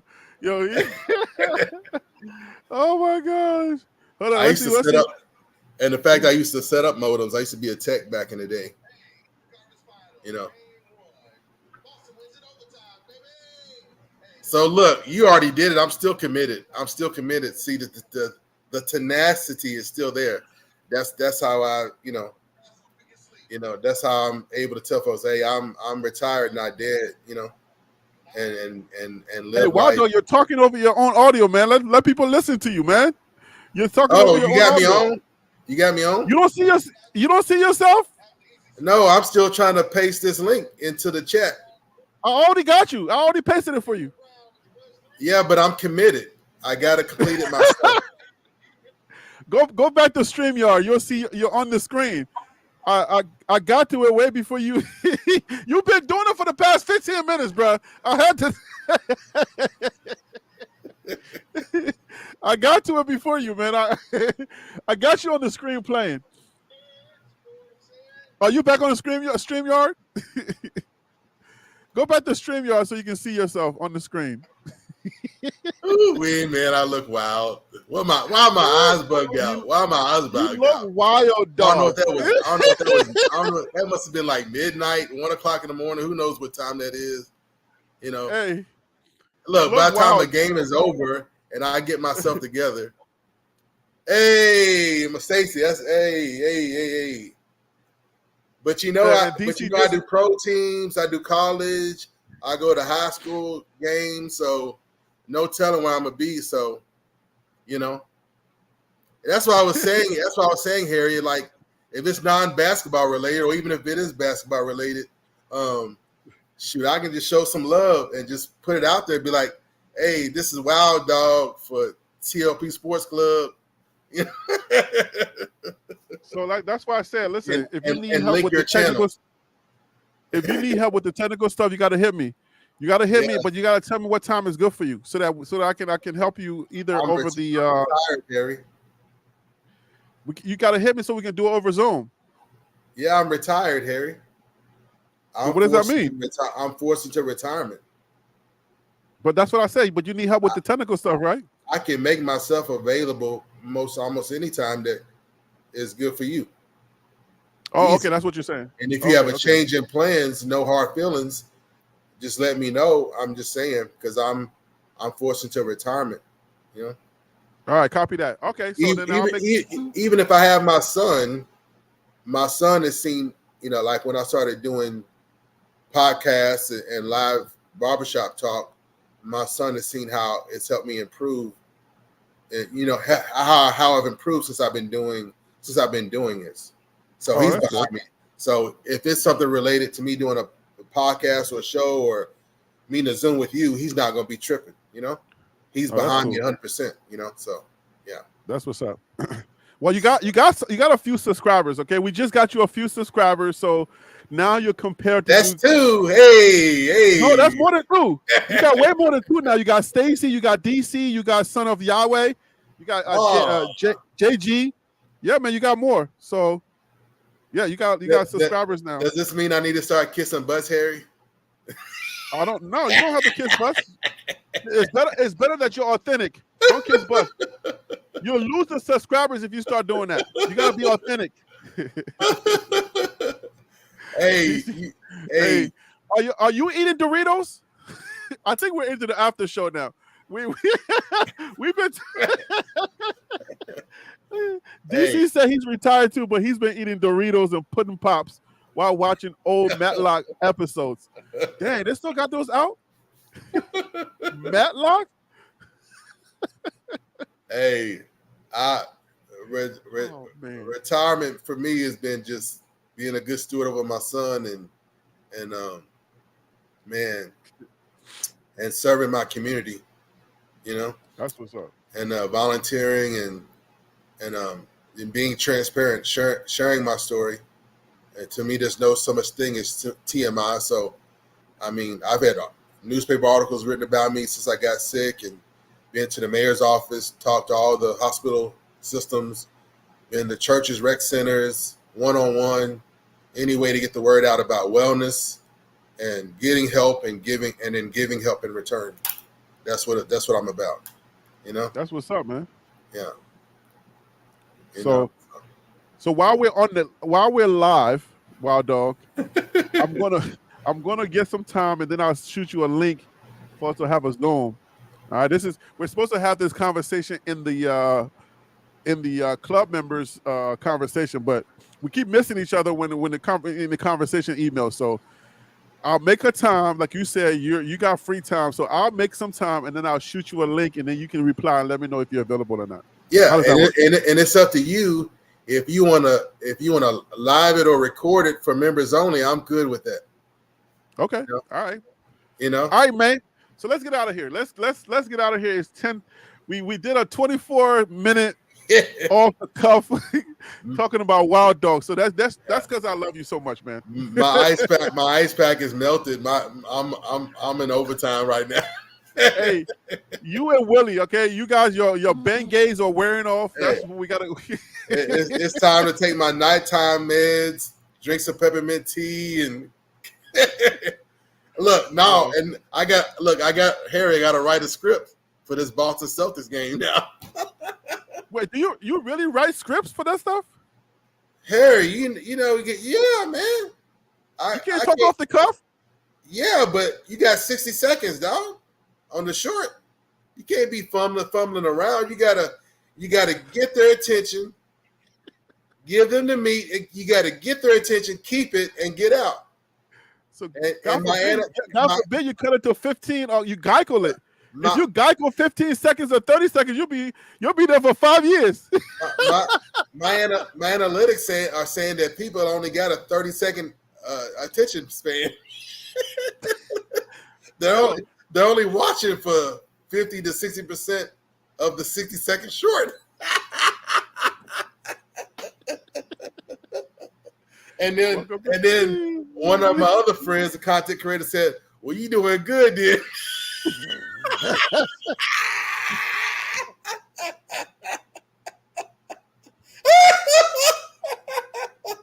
I'm like, dang, for real? That's good. That's good data. They not staying for the whole 60 seconds. That's good. He goes, yeah, that's good, dog. I'm like, dang, okay. and my demographic is 100% men. So I guess I need to clean up for the ladies. At least Stacy got my back. Why though? You're killing me. You said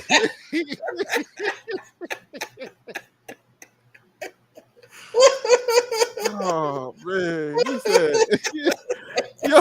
you know what you just reminded me of? My wife, her YouTube channel, like she's been trying to figure out. She's like, how did you do it? And I said, I didn't do anything.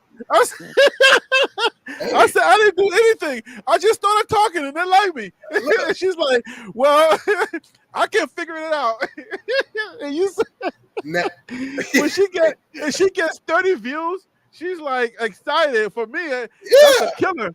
I'll delete the video if I get 30 views. Harry, man. Oh gosh. Now, when they post my stuff on my friends with the basketball channel, I can understand if it gets, you know what I'm saying, some traction. I'll get more traction than them. You know what I'm saying?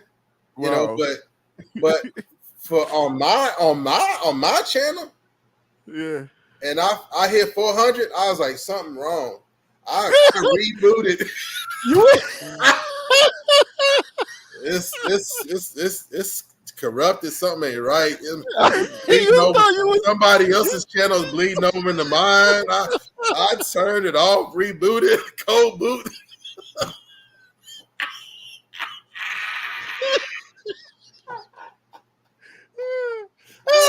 I did a code. I'm like, yo, and I'm like, is that right? No, I know you said wait you said 400 views. Wait a minute.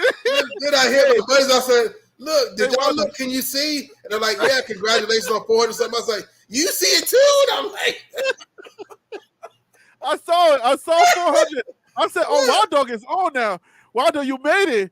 Yo, you said, yo, wait till you hit 1,000. Wait till you hit 1,000 views. Oh my gosh, you're gonna lose your mind.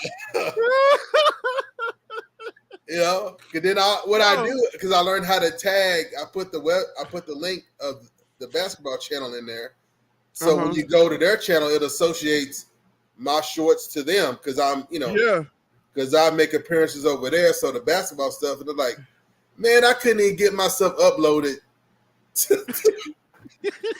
Look, that's how it started, Harry. That's how it started, Harry. It took you 15 minutes to find your own link. I was like, what is going on?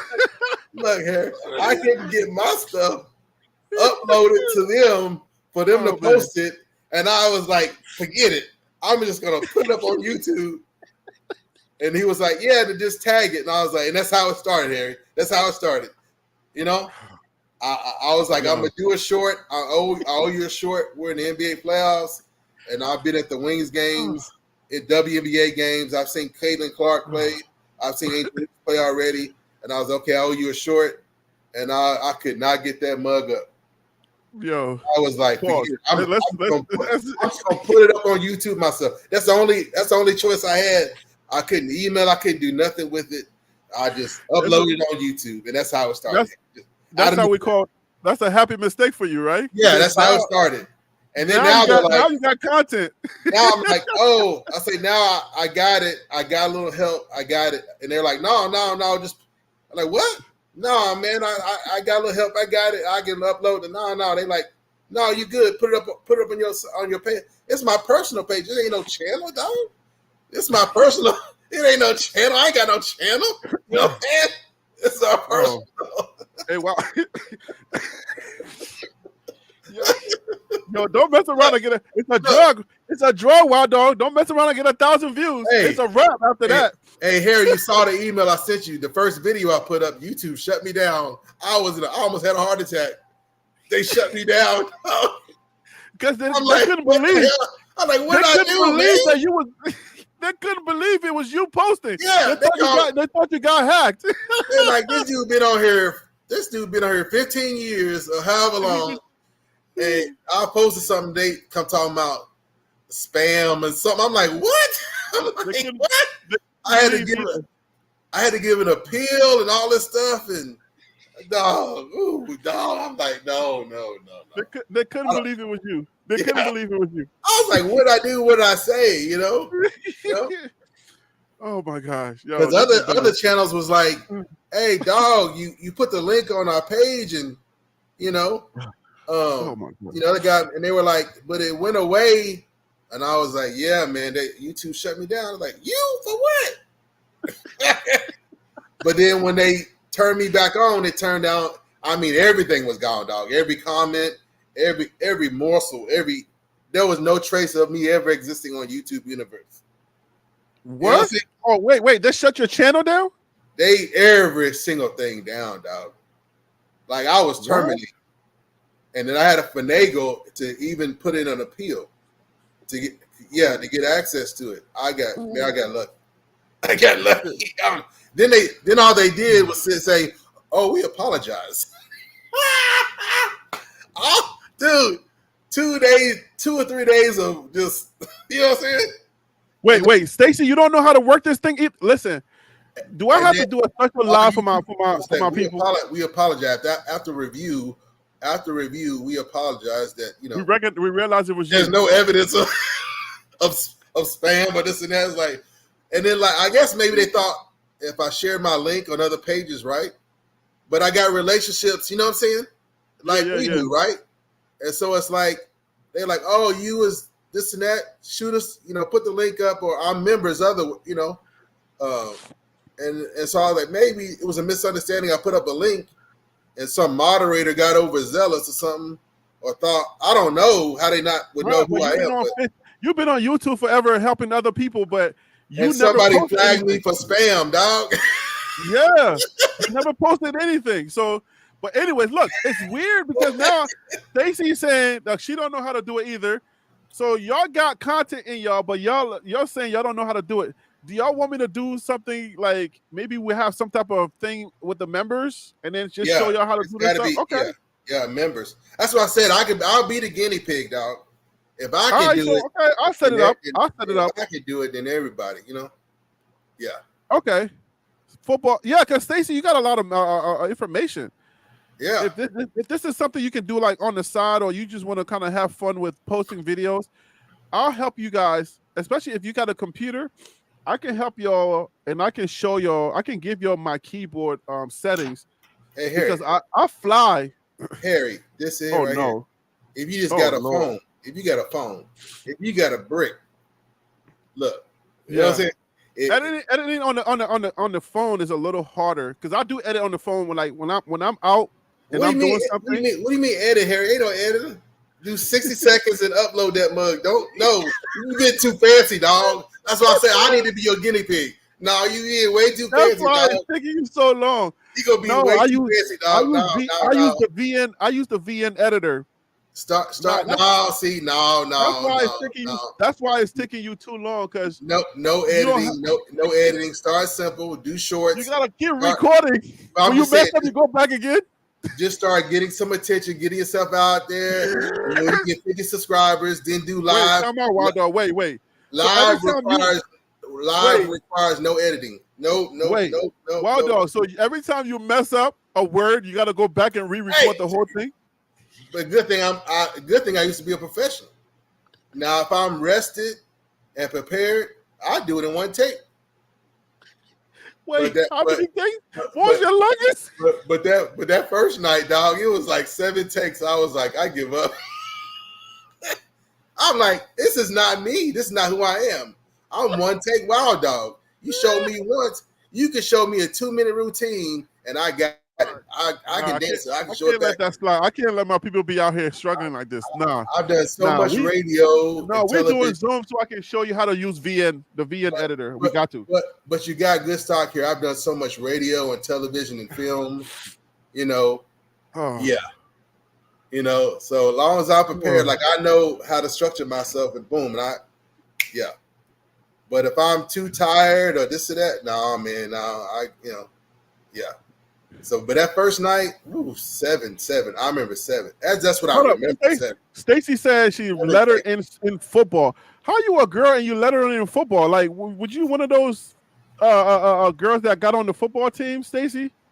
Now you got me interested. Like, how you let her in the football as a girl? Yeah, she definitely a Texan. She definitely in Texas. Oh, in Texas, they let the girls play on the football team? You can play. Word? Hey, Stacey? You can play.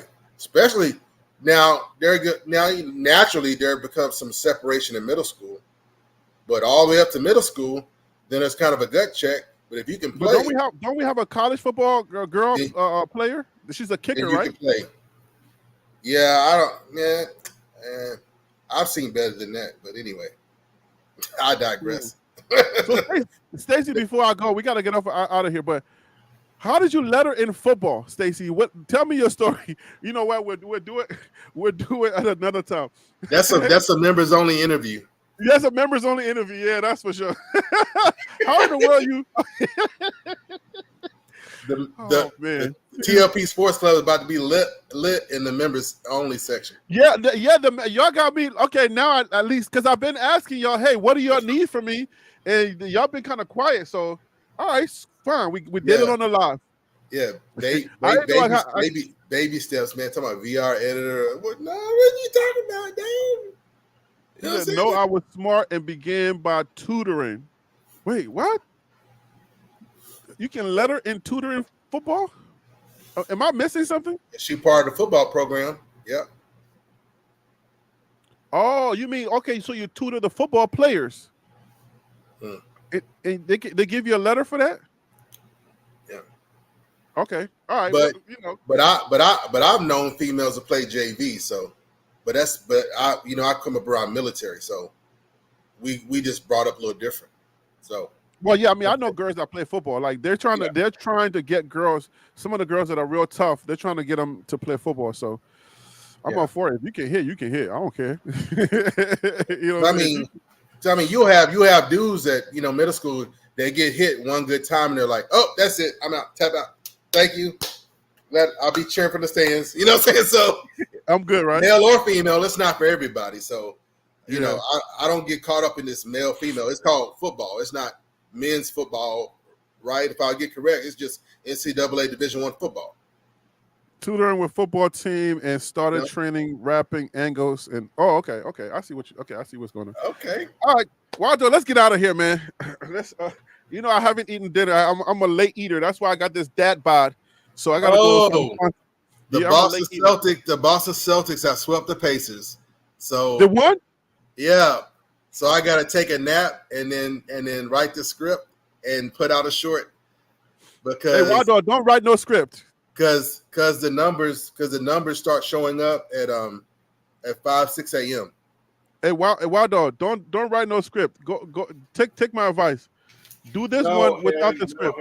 He said no, Harry. He said no. No, Harry.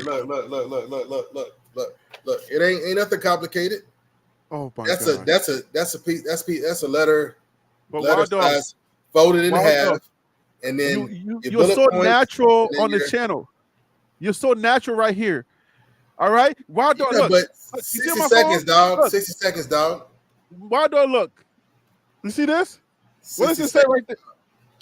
Can you see that? 105 to 102. The Pacers have now lost to the Celtics, Boston Celtics. If you go to come on, Waldo, you can do this. Put away the script. No. Then I got to get in the ball hog, Jason Tatum. There's things I got to back up. And okay. And then then I feel like the key is White, the point guard White. I gotta flex on how he's been doing. And then, and then Jaylen Brown shows up for the playoff. It's a certain spin I got to put on it, certain all right, juice of spin. I got the body of it. I got the intro. I got the ending. I got to have the meat though. I got to have I got to have something to bite into in the middle. You know what I'm saying? So that's all, and I just flow with it. It ain't like a movie script. It's just what they might hand you when you do radio or something like, oh, it's some yeah. And key then points. You got key points. I get it. Yeah. All right, Waldo, let's get out of here, man. Thank you so much. I'll mess around and be talking about something that happened in game one. It didn't happen in game one. Well, thanks for holding it down tonight. I appreciate you. I did send out another link, but I don't know. I think my email is something's going on with my email. But anyway, thank you for holding it down tonight, man. I love the conversation. It was beautiful. We will do it again on Friday. Hopefully nothing happens on Friday, because Friday I had to cancel Friday's show because I did go to MIT to take my son to Cambridge to visit MIT. So, hey, Harry, my son went to visit last September. Oh yeah. Yeah, he likes that little hippie culture out there. So he's like, oh yeah, now he's ready to go study. I put him on a schedule, a study schedule. He playing around with it. We go to MIT. He's like, oh, I like the culture. Now he's like, oh, I'm going there. I'm like, okay, let's see what happens. I don't know. My son just, he talking about he wants to study engineering, and he had a plan. Next thing you know, he was like, his first choice is MIT, and I was like, MIT? You gonna leave Texas for Massachusetts? Well, you got Texas A&M, you got UT Austin here, and I'm like, you got UT Dallas. I'm like, okay, son. And then some spiritual family on his mother's side were going back home to make a trip, and my son, the master negotiator, talked his way onto that trip. So that was his 7th or 8th college. I'd taken him to 7, and that was his 8th campus, his 8th college that he's visited. People would be like, "Are you starting too early?" I'm like, "No, definitely not." Yeah. So I feel you, Harry. Start early, brother. Well, I mean, he's a junior, so he's a junior, so this is it for him. Oh, I thought you meant you. I thought you had a little one. You're a young one. Not the 8-year-old. Now the 8-year-old, I was thinking the 8-year-old. Yeah. he said he's going to Duke for basketball. He already said what? He said that's what he told me when I asked him. He said he's going to Duke. I said, Hey, why Duke? He said he actually watched it on YouTube, and Duke has a good basketball team, and they have a lot of players in the NBA, so that's why he yes, chose Duke. you're But right. He got a I plan. don't have time to convince him. I have time to Yeah, convince him. ain't no knocking a man with the plan. Just support him. You I know, at mean, he's least 8, so yeah. he got time. But he already knows. He's like he But already knows. already, He basketball his thing. So that's what he wants to do. He's really good in track. He wins his races. So you never know. so Duke would be if he's basketball and track, then I would say that's a good move. Yeah, he's good with Basketball and track. track, Yeah, he's fast. Duke would be on point. Yeah, So fast. He's fast, and then basketball. So he's so already know let what him he's going to. so let me give you that so you can put that energy on him. That basketball and track, Duke would be that would be a solid choice. Yeah. Yeah, I thought about North Carolina. I told him about UNC, but I had time. I have time to visit. Right. Yeah. So what else? Stacy said, "What about them Mavericks? We're sweeping too." Hey, Hey, my kids want what's the name Minnesota to win because of Ant. So they've been cheering hard, and guess what they told me? They said, "Oh, Minnesota is going to be the first one to do this because right after the last game ended, they put on the screen that no team has ever come back from 0-3 and win."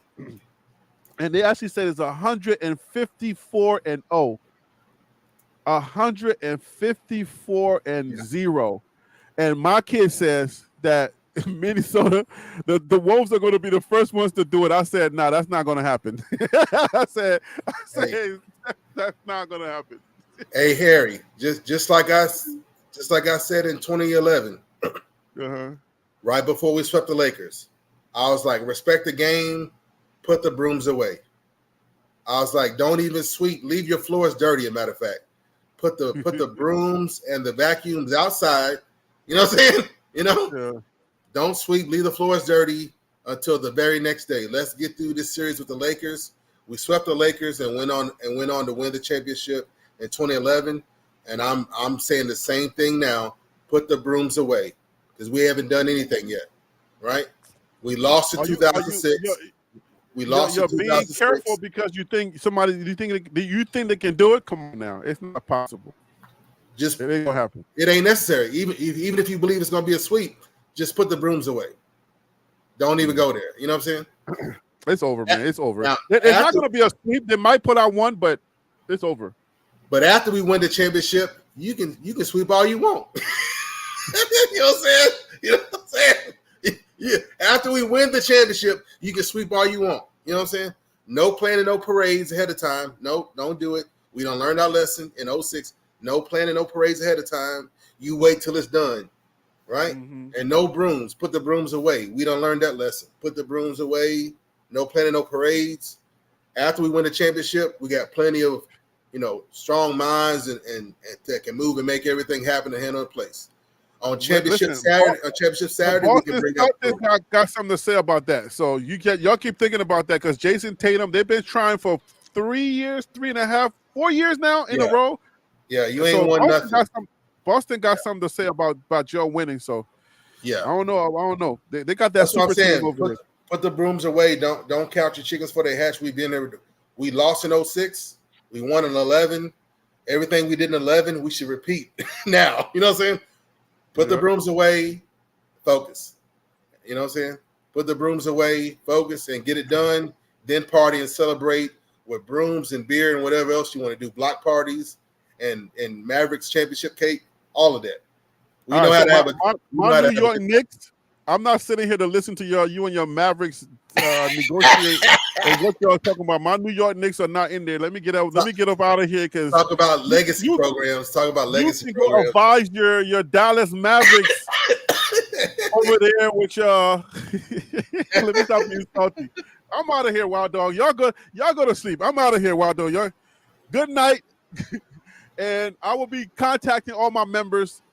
Y'all need me. Y'all know where to find me. I'm out. Good night, guys. Oh, wait, Harry. Wait. What's up? That's what I was trying to do, and I almost forgot to do it. Oh, Man, what's up? when I'm streaming, this Chromebook runs slow, dog. That's another thing. It's not just me. It's me and the computer. See, it's just rolling. Hold on. There we go. I almost forgot. It's Monday Night Live. I have to keep my tradition, especially with you and BWB's blessing me. It should be coming up anytime now. There it is. Oh, you're gifted a membership. Oh, that's nice. Wow, dog. Blessings, you know bandwagon bus. You know how to gift a membership, but you don't know how to copy and paste your link. I did put my link up. I did get my link up. I did do this. Hey man, once I get it figured out, then my photographic kicks in, but I gotta get there. So Marcella, welcome to TLP Sports Club, Marcella. Oh, Marcella just took it? Yeah, well, it's random, so. Stacy, why are you laughing? Are you laughing with me or are you laughing at me?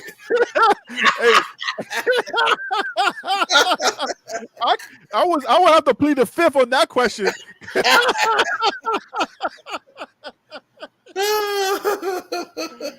Oh my God. No, it's been too much fun tonight. It's been way too much fun. Harry, is that 3 hours, dog? Is that 3 hours and 40 minutes? 3:40, dude. We've been on here. Yeah. I'm not gonna be too much fun. I'm not gonna be worth nothing tomorrow. Yo, we had too much fun, man. Hey, I'm not gonna be worth nothing tomorrow. They're gonna be like, wow, dog, you doing a short on the Eastern Conference Finals? Oh yeah, I got you. Dang. Okay, so we're gonna pray that it's gonna take you one take. I can't believe it. I can't. No, man, you gotta learn how to edit. There's no way. There's no way you're doing 7 takes. Hey, I'm especially like, but I'm a perfectionist and I'm hard on myself, Harry. So after that first one, I was like, okay, I got a groove. I'm still in here. And then when I did that long one, I learned my lesson. When I had to sit here with my stylist, and I had to be like, "Good night, Stacy." And I was like, okay, no, never again. I'm be 55 seconds or I'll be 60 seconds right on the nose. I got it down, baby. Then when I moved from shorts, and I moved to live. See, live you ain't got to edit unless somebody dropped a bad word or something. That's true, but shorts should not be taking you that long. We're gonna work on it behind the scenes. All right. Yeah, I just got to, getting a rhythm of it, and then once I got it down, then I'm okay. Once I got it down to my photographic memory, and I'm doing it on the regular, man, I'll be like a machine, But anything new, dog. Whew. And that's me being familiar with YouTube. Well, dog, listen, you're not gonna go through that. Like I said, I'll help you, but we'll talk about that offline. All right. Yeah, we'll be on here another hour until I fall asleep. All right, man. So you have a good night. Y'all have a good night. I'll see y'all on Friday on TLP Live. Free for all Friday. Blessings, Harry B. Blessings, bandwagon buffs. All right, blessings, man. Thank you so much. All right. Good night, guys.